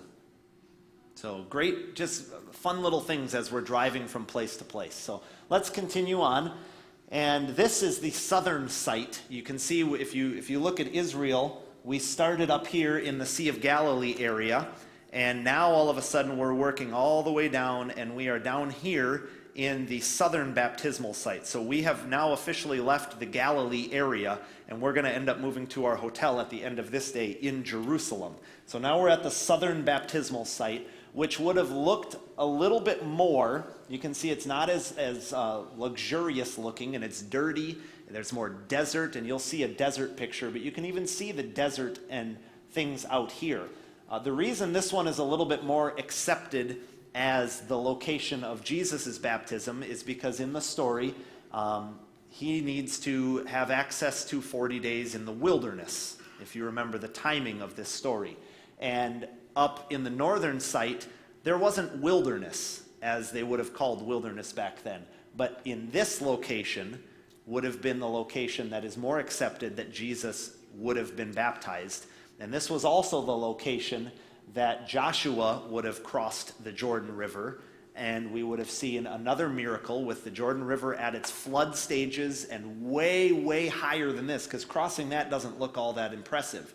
But if you study that, you know that it was at its flood stages and it was raging river, and God performed yet another miracle, and the Israelites were able to cross at this Jordan River site. And this site is also directly outside the city of Jericho, Yep. which was the first city conquered by Joshua and the Israelites. So it has much more historical context to being the actual baptismal site of Jesus.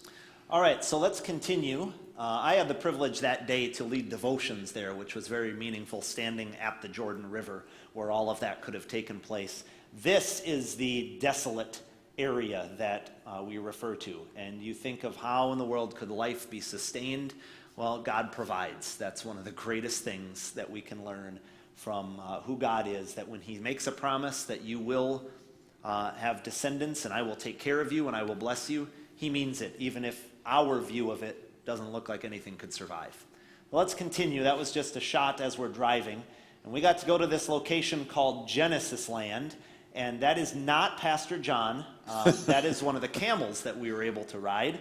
And we got to do that and meet this wonderful guy named Abraham, who had this, it's a business set up where we got to ride the camels and we got to go have dinner and kind of feel what it would have been like to be welcomed with the hospitality of Abraham.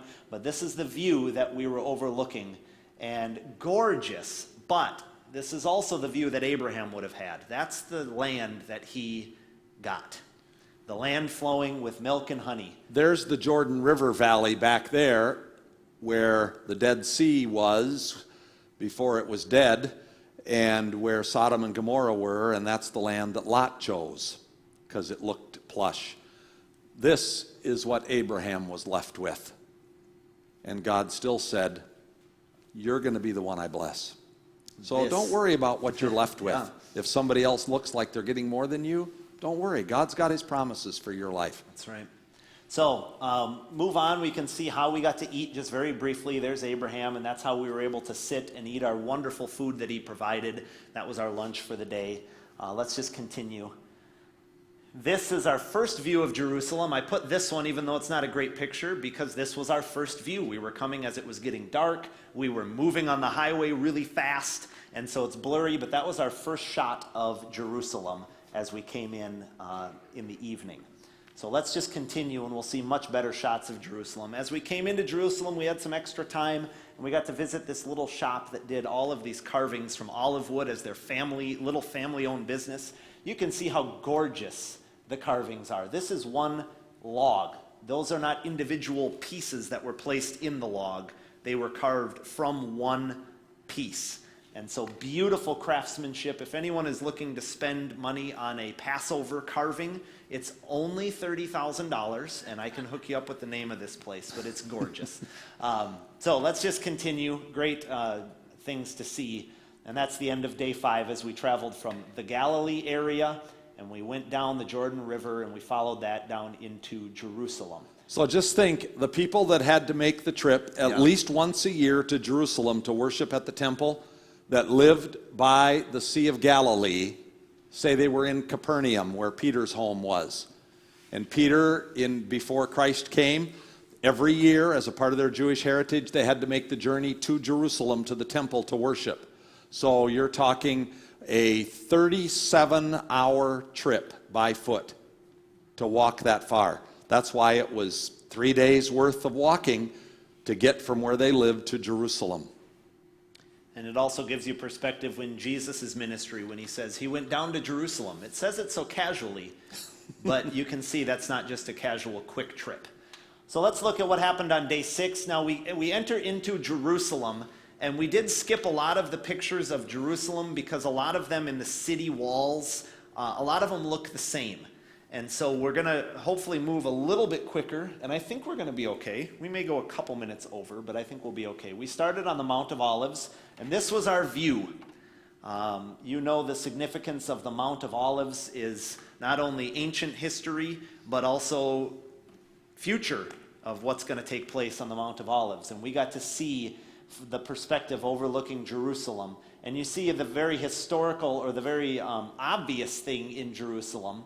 We see the Golden Dome right there. And looking down over here, you see this little, where my red dot is, this little portion of the street actually winds up the hill and is narrow and winding and winding. That would have been the path of Palm Sunday as we celebrated, as Jesus entered. And we'll see a better picture of that.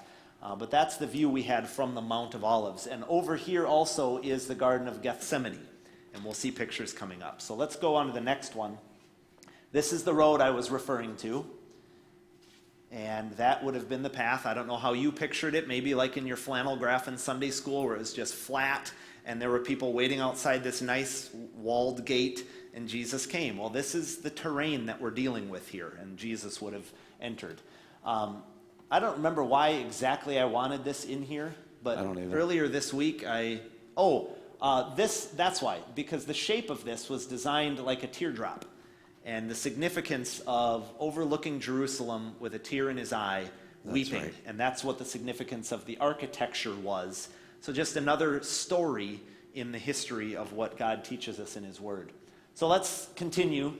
And why don't you talk about the garden and the views that we had there of the city? This over here, the two pictures on the right are the olive trees in the Garden of Gethsemane, where Jesus would have prayed the night that he was arrested and where the arrest would have taken place. This is the view from where I took these pictures, 180 degrees behind me. This is the view of the east gate Amen. of the city of Jerusalem, and you can see the top of the Muslim temple right now, where the temple of Jesus' day would have stood. That east gate has now been closed off by the Muslims, and in order to keep any priest from ever entering that again, Jesus, of course, being our high priest, in an attempt to keep Jesus from ever entering that gate in fulfillment of his prophecy that he will come back, stand on the Mount of Olives, and then enter into the east gate to establish his kingdom, the Muslims have created a cemetery right here, because priests in the Jewish tradition can never enter a cemetery. So therefore, Jesus can never enter the east gate. That's the Muslim attempt to keep prophecy from being fulfilled. Not going to happen. But what a view from the Garden of Gethsemane, one of my favorite locations, looking up at the east gate where Jesus will return. So let's continue into the city as we walk. And we were able to go and see the Pool of Bethesda, and I was able to lead devotions there. And the story is written up here, John chapter 5, when Jesus heals the man who had been ill for 38 years.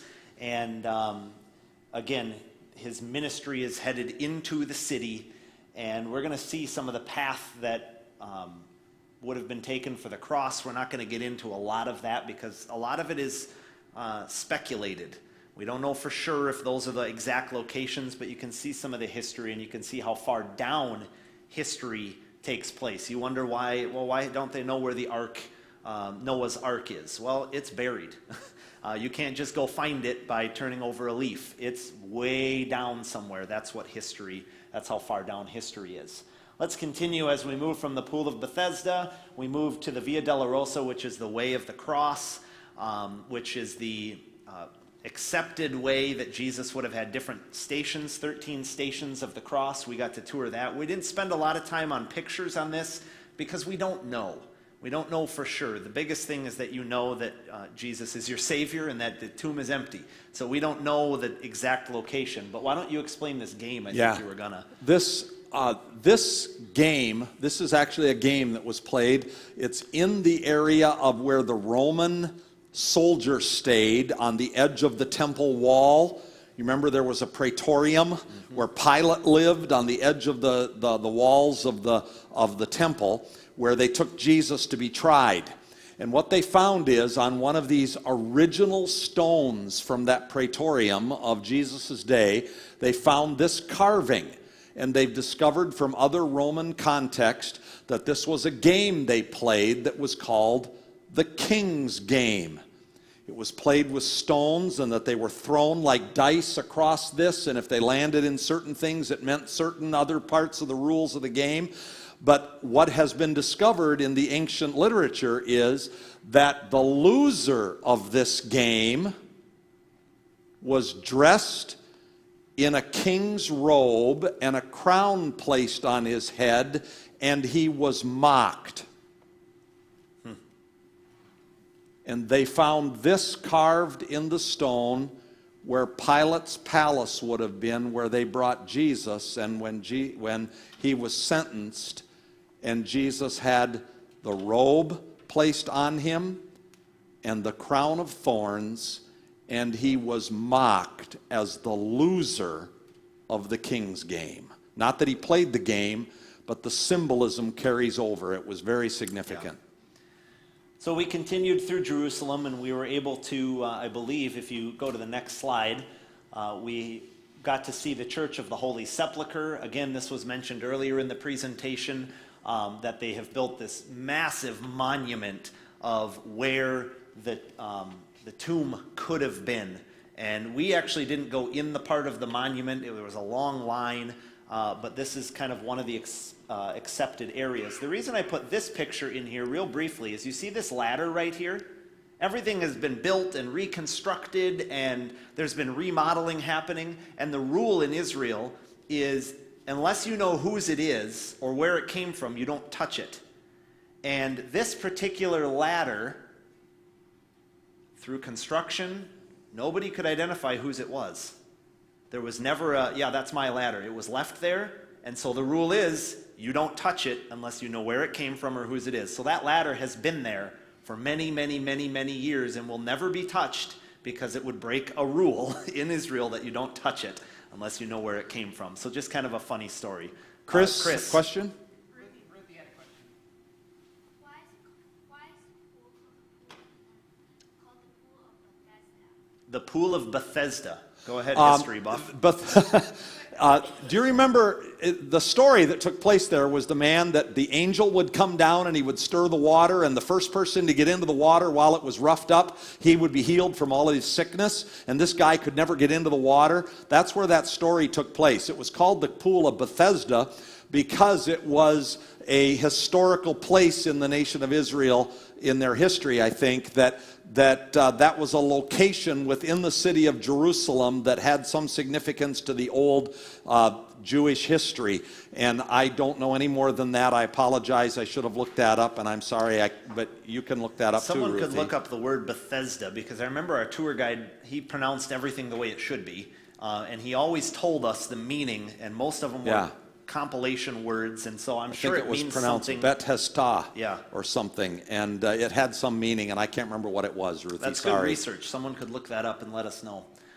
So after the Church of the Holy Sepulchre, we were able to get pictures inside. Here's one of the rocks that I was telling you about that people are bowing down to and they make pilgrimages to, all for trying to get that extra dose of spiritual. And it's not funny, even though we can kind of smirk at it. We know we have everything we need through the power of Jesus Christ. And so there's always these places where that is allowed for people to bow and to pray at. And so just kind of interesting to see some of the original rocks. Let's continue on through the church. I believe we moved to the different gates. This here is the Zion Gate. This is an interesting gate because cars still pass through here. Very tight. I'm talking inches, as they have to make this corner right here. We're talking front bumper inches on this side and back corner of the car inches on this side. So as a pedestrian, you couldn't walk through there next to a car. It was unreal. You'd see some cars with scuffs on them and some that have yet to be scuffed. So let's continue. Oh, you know what? Go back for one quick second. You can see right here these marks, these black dots, it looks like. Those are bullet holes. This was a location in the war that they actually have video footage we were able to see of this gate being thrown bombs at, guys falling down, getting shot. Those are bullet holes in this gate. And that's within the last 50, 60 years. So this is a very historical city. Let's continue to move on. And we got to see King David's tomb, or the proposed location of it. And so we have the statue of King David. We have the tomb right here. And this right here would have been a location that they call the Room of the Last Supper. Obviously, you can tell from what we've told you, archaeology goes lower for old. that's not the actual room of the Last Supper. I'm sure that's buried and it has so far been covered and destroyed, but they modeled it after what it would have looked like. And so again, great things to visit, but not anything that we went, that was the actual place in this particular story. Let's continue. Go ahead and tell them what this is. You remember what this was down This is just outside the city of Jerusalem, and it is the Caiaphas's, the high priest Caiaphas. This was his home, and this was in the basement of his home, where they would have taken Jesus down into the bottom when they held him captive there while he was being tried by the high priests. And this is the ancient cistern underneath. You can see for the ceremonial baths, you were never allowed to come up out of the ceremonial bath on the same steps that you had used to go in, or else you would have been dirty again. And so you see the two sets of steps. Go down into the ceremonial bath, get cleansed, and then go back up the other side. And down below this hole here, was this, what we think was a jail cell with the overlook so they could keep an eye on you, that where Jesus would have been held on the night that he was tried in Caiaphas's home.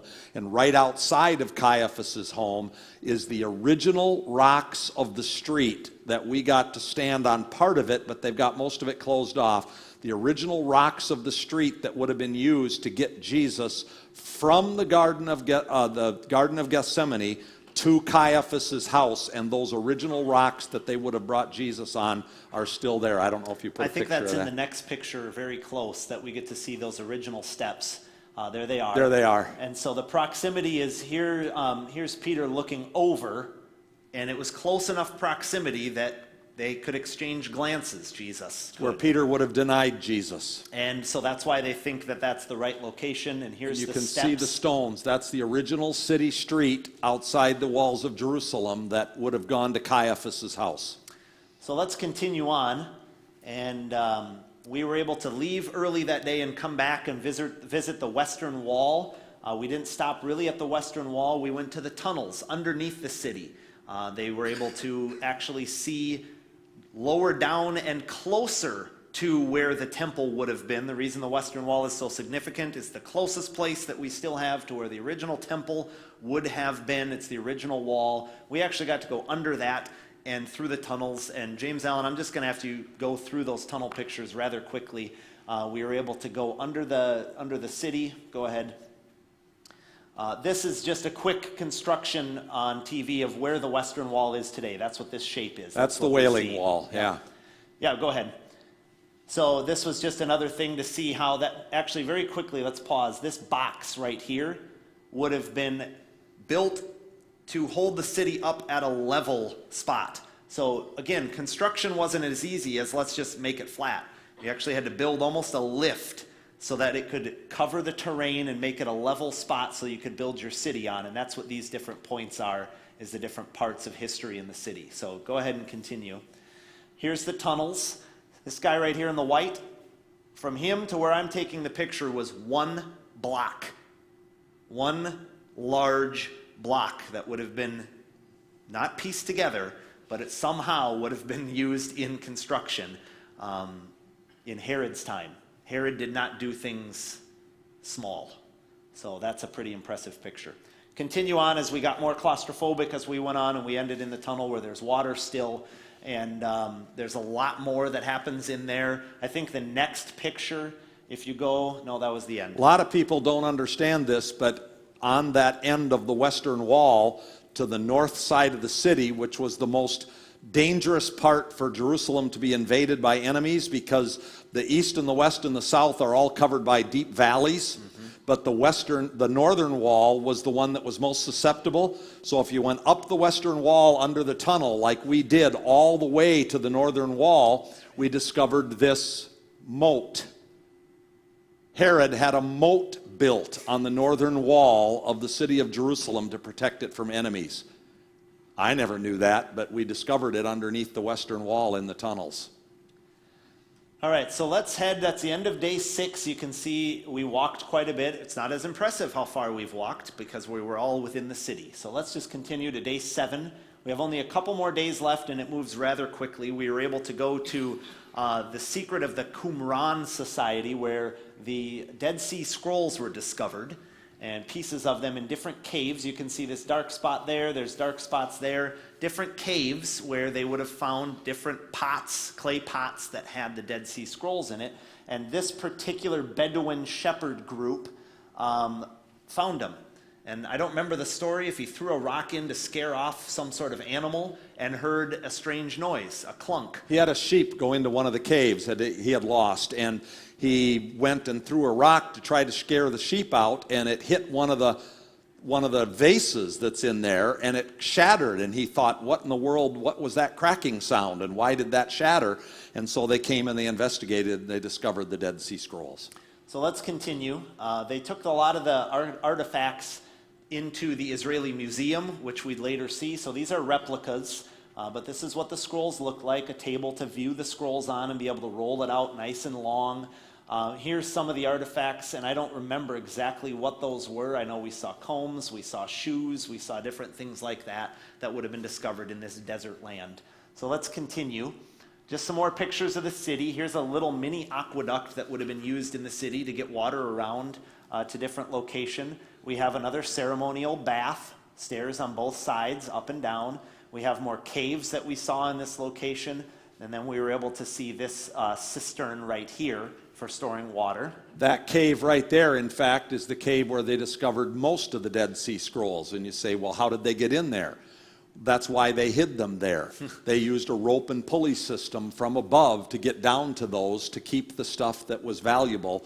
And so that's why they felt they were safe from the Romans when the Romans invaded and covered this. This aqueduct actually runs to this city 5 miles up through those hills to the plains. This city is located in an area near the Dead Sea that receives 1/4 of an inch of rain a year. Where are they going to get their water for their city? They built this aqueduct to go all the way up that hill to the plains where all the rain falls. And it brought the water to the city, and then they built these huge cisterns to store all their water in. Amazing engineering. So here's the Dead Sea that was referenced. You just turn around where we were, and there's the Dead Sea. So that's where we're at. Go ahead and head on to the next slide. We were able to go to this luxurious place, En Gedi. And if anyone knows the story from 1 Samuel 24, David needed to go hide out and be safe. And he needed somewhere that he could survive. And so suddenly we happen across this incredible oasis in the middle of the desert that you just saw. And we were able to climb up and follow and find some waterfalls. Let's go to the next few pictures. There was some wildlife that we were able to see. You can see the little furry guy here and this nice big guy here. When you're reading the Bible and you come across in the Old Testament a reference to a rock badger, there it is, right there. And so here is from above looking down. So hopefully you can kind of see what's way down here.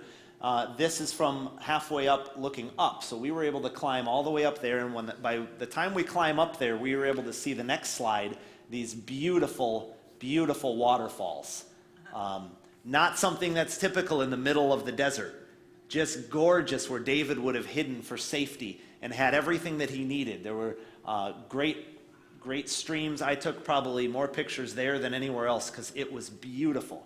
And then a nice drink of fresh water from a waterfall. Do you remember the story of David at this point when Saul is searching for him to kill him, and he says, I have to relieve myself, and he goes into the cave, and David takes his knife, and he cuts off a piece of his garment while Saul is doing his business? Okay, that's where this took place, is at this location. So again, you can see the beauty, different waterfalls, different rapids flowing through rocks, just gorgeous. Oasis here. So let's just continue. It's 5 o'clock if you have to leave, but we're going to try to get through this quick. We'll go pretty quick here. All right, this was an incredible place that we had great clarity on, Masada, overlooking the Dead Sea and where the Dead Sea would have been. It's been retreating. But let's go to the next slide and we'll see the real deal. This is where we started, and we rode a trolley car all the way up to the top up here. And you can see this is what it would have looked like when it had its walls. So let's continue and let's see from the top. Here's the trolley car wires. We came all the way up, and we would have seen this would have all been Dead Sea at one point, but it's been retreating and very well protected. It was way on the top of not just a tell like we had said before, literally on the top of a mountain.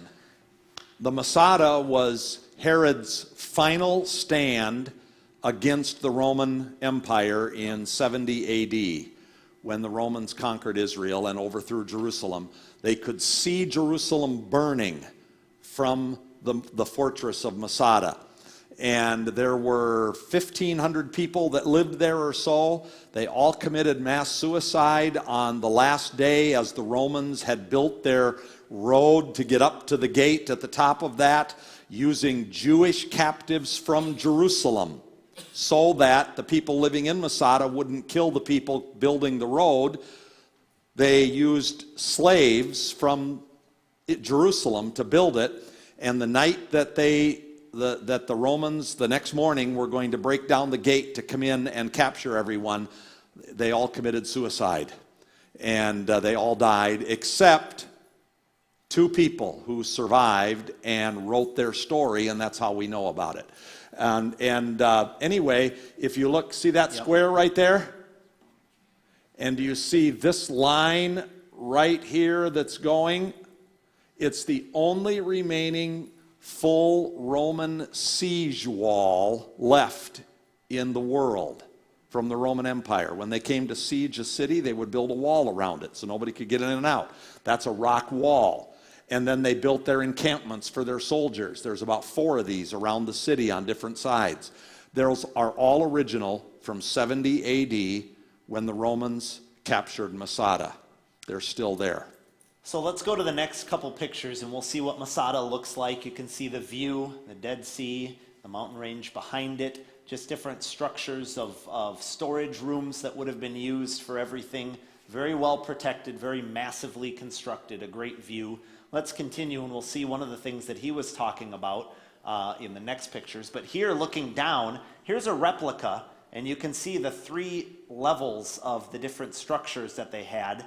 I believe they were temples. You can see the pillars. This one was actually a courtyard where Herod would go to relax. That's right. This one was his personal library, where they kept everything. Looking down from the top, you can see this is one of the structures, or the foundations of the structures that are modeled right here.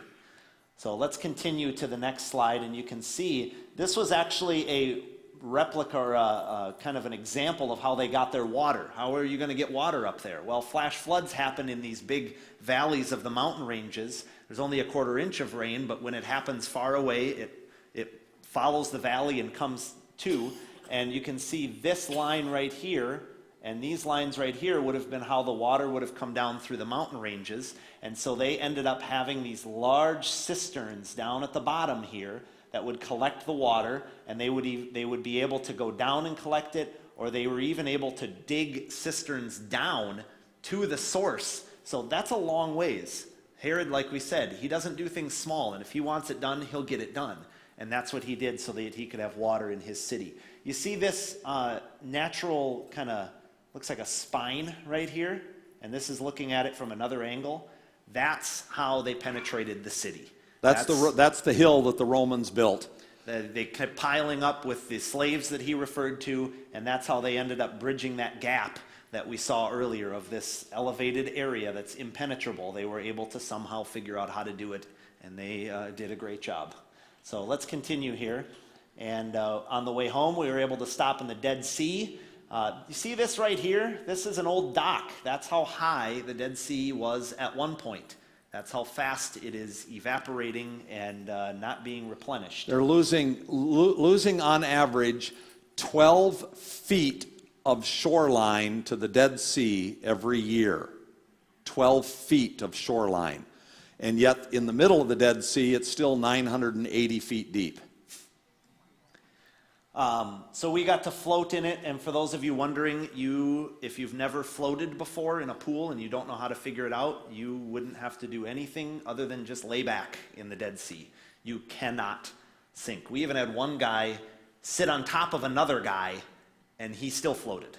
It's unbelievable. You don't want to get your eyes wet. You No. don't want to touch your lips or touch your eyes because it will burn, but it is unlike anything I've ever experienced. The ocean, Atlantic and Pacific Oceans are 3% salt.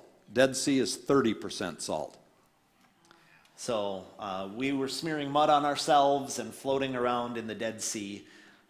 And the significance of that is that someday on the Mount of Olives, Jesus will stand and split the earth open and replenish the Dead Sea, which will become the source of life and provide water again to Jerusalem.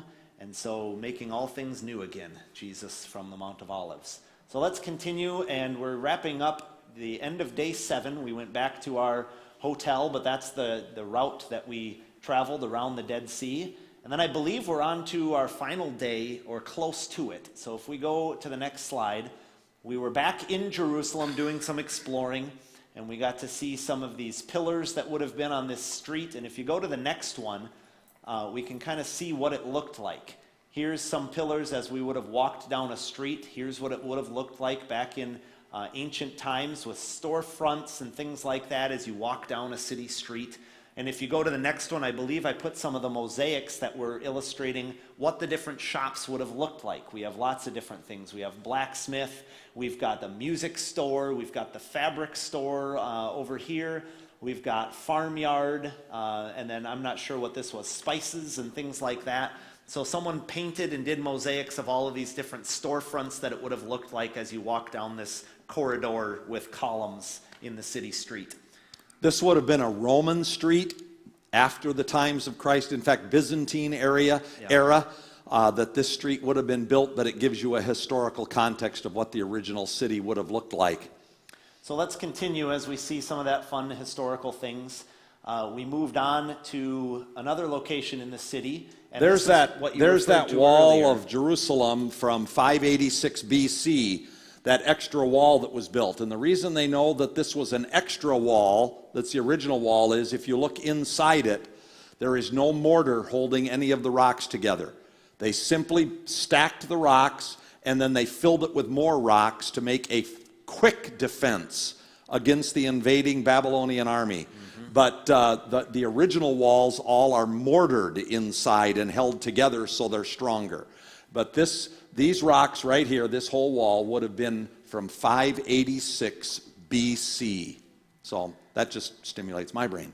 The map here is the modern Jerusalem walls compared to the old Jerusalem walls and territory. It shifted a little bit over time. What was inside the walls is now outside the walls, etc. And so that's what the significance of that map was. So let's continue to the next slide. And as we went through Jerusalem, this was a rainy day that we were able to enter the Muslim quarter, and we were able to go to the Dome of the Rock and see it. It's extravagant. That is actually plated with real gold. It's not fake. It is real gold, so you can imagine the amount of money that is worth. Very extravagant. You can see the picture up here that what the view is, and I believe that's the western wall that we're looking at right there. Yeah, that's the Wailing Or Wall. the Wailing Wall right there. Yep. This was just some of the flooring that was original to that time period. Again, just kind of fun to see that. Let's go to the next slide because I think I didn't put that picture on there. So we'll just leave that out for now. You talked about these steps This earlier. is the south wall, and these right here, these steps right here are original from Jesus' day, the steps that would have been used to walk up to the wall of the temple and go through a gate to get to the temple access for worship. And so standing, you can see the reconstructed steps over here, how they look, that they've put over them, but they left one area open, that those are the original steps that Jesus would have walked on to get to the temple. So let's continue as we work through Jerusalem. We were able to go to a small little museum, and we just got to see the different views of the city and what it would have looked like in the different time periods. And so you can see what that looks like. You can see here, there's the dome right there, just ancient photo or historical photos, not ancient. Let's continue as we move through this little museum. And this was kind of a cool presentation of what it would have looked like. Here's some of the original rocks, and it doesn't look like much, but then they dropped a large screen down in front of those rocks, and they put a computer image over so you can see what it would have looked like and how they would have had it constructed. And you can start to see the similarities in the rocks compared to the computer rendition. And so that was nice for us to be able to see. And then right here, you can see the leg of our tour guide. This was a nice small tunnel that we went through that was actually used as an aqueduct, I believe. Yep. Well, this was the water supply for the old city of Jerusalem that Hezekiah built. That's right. And this was the guard tower to protect the water supply, and the people would come out from the city to get their water, and there were always guards on station inside that area to protect the water supply for old Jerusalem. So we had the option to walk the dry tunnel that they had constructed for Hezekiah's tunnel, or we could go into the water and go down into the dark in claustrophobic territories. I chose not to. It was very chilly that day, but we had a few guys that went down into the water and traveled Hezekiah's tunnel. I'll do that next time we go. Let's go to the next slide. And we got to see the pool of Shiloah, or Siloam, and that's mentioned in John chapter 9. And if you read through some of this, there's a lot of cool history that happens in this spot. We don't see the full pool. We see a partial to it, and it just has yet to be excavated, if ever. But do you want to tell us what John 9 or what the story is? Because I remember you asking questions on that day too, I think. I don't remember. Maybe you weren't there. No. All right. Sorry. That's okay. So look up John chapter 9. You'll see that pool mentioned. We weren't able to go to Bethlehem. That's what this city is. And there was a spot, and I can't remember. I think it was somewhere over here where they have a church built for kind of a Bethlehem monument, I guess, that was supposed to have a nativity scene and things like that. We couldn't go there because the day before, our president had officially recognized Jerusalem as the capital city. And based on the news from over here, you would have thought it was a war zone over there. But in fact, we woke up to the newspaper in Israel declaring this. And there was excitement. Our tour guide was probably the happiest I've ever seen him. Yes. On that particular day, because of the significance of what that meant. And they were actually flying the American flag in the city streets of Jerusalem. They alternated the Israeli flag and the United States flag. And so it was definitely a day of celebration, regardless of what you heard on the news here. It was reported very shady here. There was, in fact, a post on one of the newspaper websites from the United States that was using a photo from 2015 of riots taking place in Jerusalem, and the photo had a date of 2015 with the headline that Palestinians are rioting. And so it was complete, to use the term, it was complete fake news. This is what the feel was in Israel that day. Yep. So let's continue. That was our overlook from Jerusalem, or into Bethlehem. I've talked a lot. Go ahead and tell us about this. We're just going to move through this. We went to the Israel Museum, and there was this mock-up of the city of Jerusalem that is to scale. So skip to the next picture. There's a few more pictures of that, so you can kind of get a feel of what Jerusalem would have looked like. Next. There, you can see, there's people standing, so you can see how to scale it is, but there's the city of Jerusalem. This is the old city of David down here, where David's palace was right there, which led up to the Temple Mount. And then here is the city of Jerusalem, all laid out inside the walls. Go ahead, next one. These are just more of the same. Go ahead. Go ahead. Temple. This was just something interesting at the museum. That little nano dot right there, that little dot contains the entire Bible on that dot. Actually engraved on that dot. Nanotechnology of engraving. The whole Bible is literally engraved on that dot, and it is smaller than a freckle. Seriously. So that There's font three right of them there, in existence in the world. Israel just wanted to prove they could do it, so they did it. That font right there is 10,000 times the size of the actual font on that little nano dot. My hand is there as a reference. It's, again, no significance. There's no practicality to it. You would lose that in a heartbeat, especially when we lose our own Bibles. But just kind of an interesting thing that we got to visit. Okay, next one. Donuts. I had to get a Donuts. picture of that. I Yep. had to eat an Israeli donut. One of the highest rated. And then we went to the Garden Tomb. Go ahead. And there you can see, this is the old picture. And if you look right here, what do you see? 2 eyeballs, a nose, and a mouth. The place of the skull. That's the cliff that they believe was called Golgotha, the place of the skull. This is what it looks like in modern times, because right below this cliff now has been bought by the Arabs, and they've created a bus garage. And our guide told us that they think it's intentional, but they back their buses up right against that rock cliff, and they leave them running with the diesel fumes, dissolving that cliff as much as they can. And you can see that you can't see the shape of those eyes nearly like you used to be able to, but you can still see the skull there slightly. But this is where they believe Jesus was crucified. Okay, next one. And then we went to the garden tomb, down into the area where here you can see the little trench that was built where the rock would have rolled in that trench in front of this opening. You can see where they would have kept, for example, the tomb would have been here where the body would have been put, and then this would have been a place where they would have stored the bones after the body had decomposed.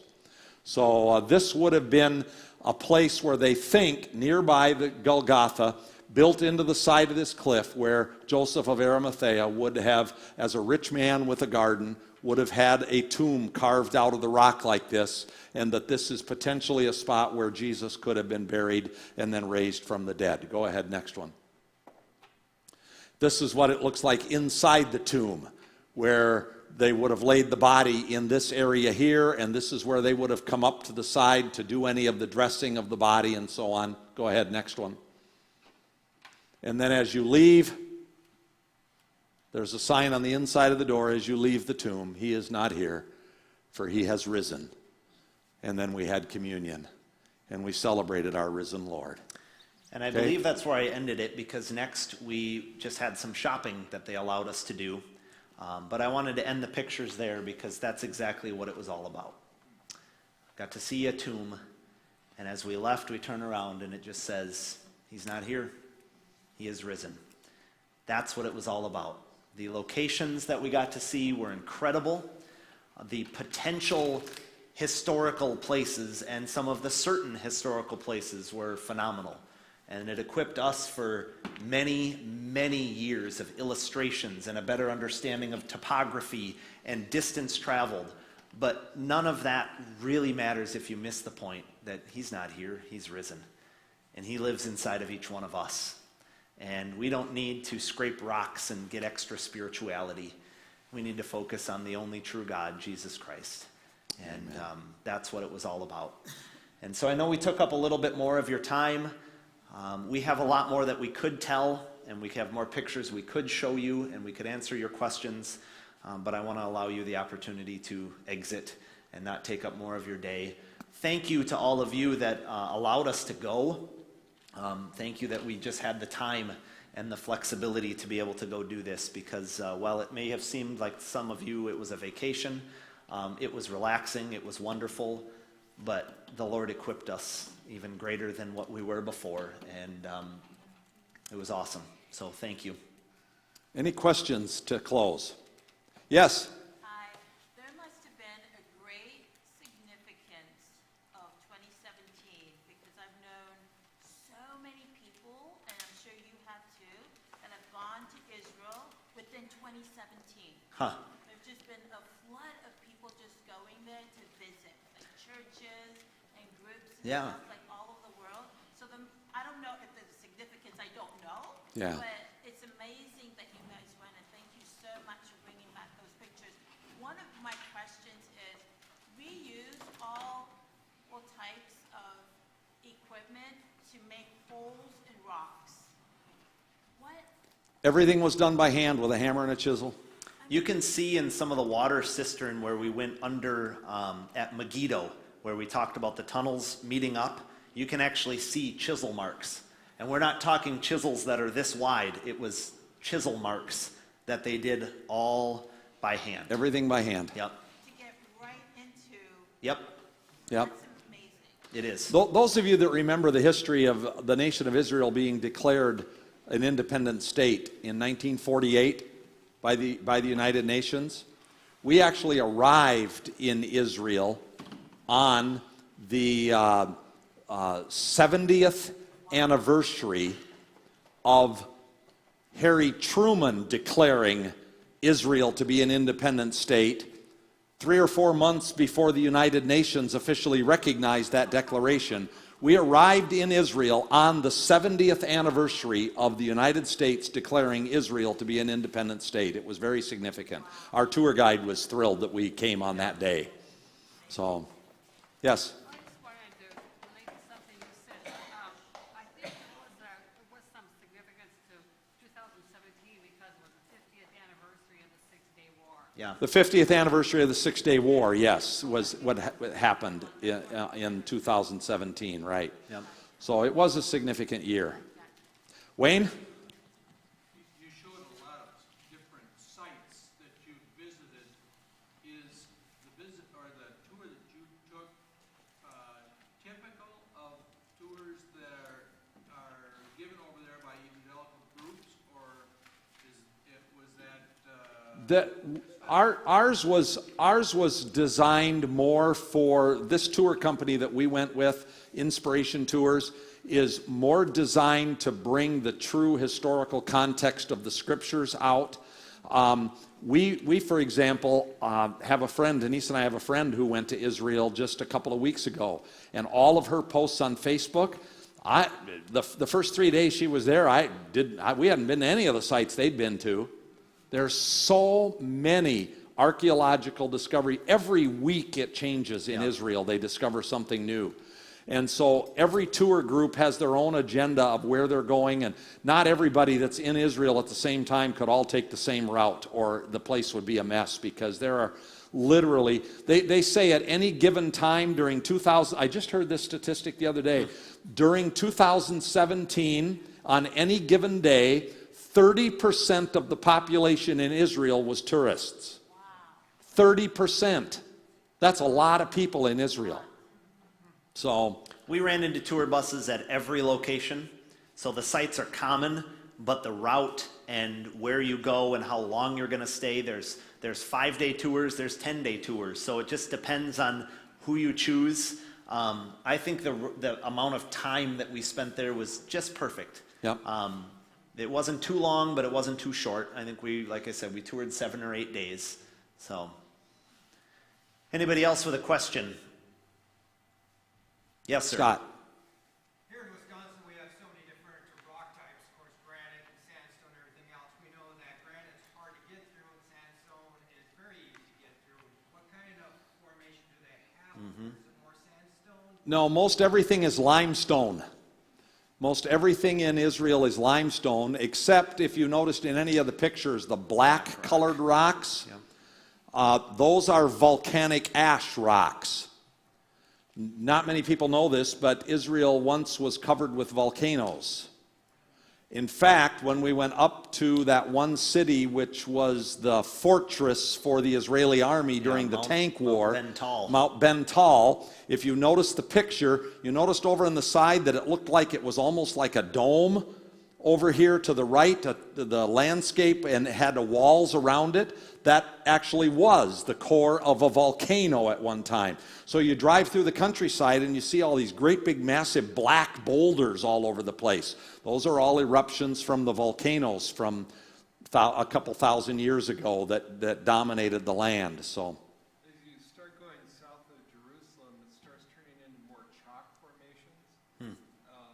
So it's mostly limestone, Sidonian limestone down to there, and then it starts going into Sidonian chalk.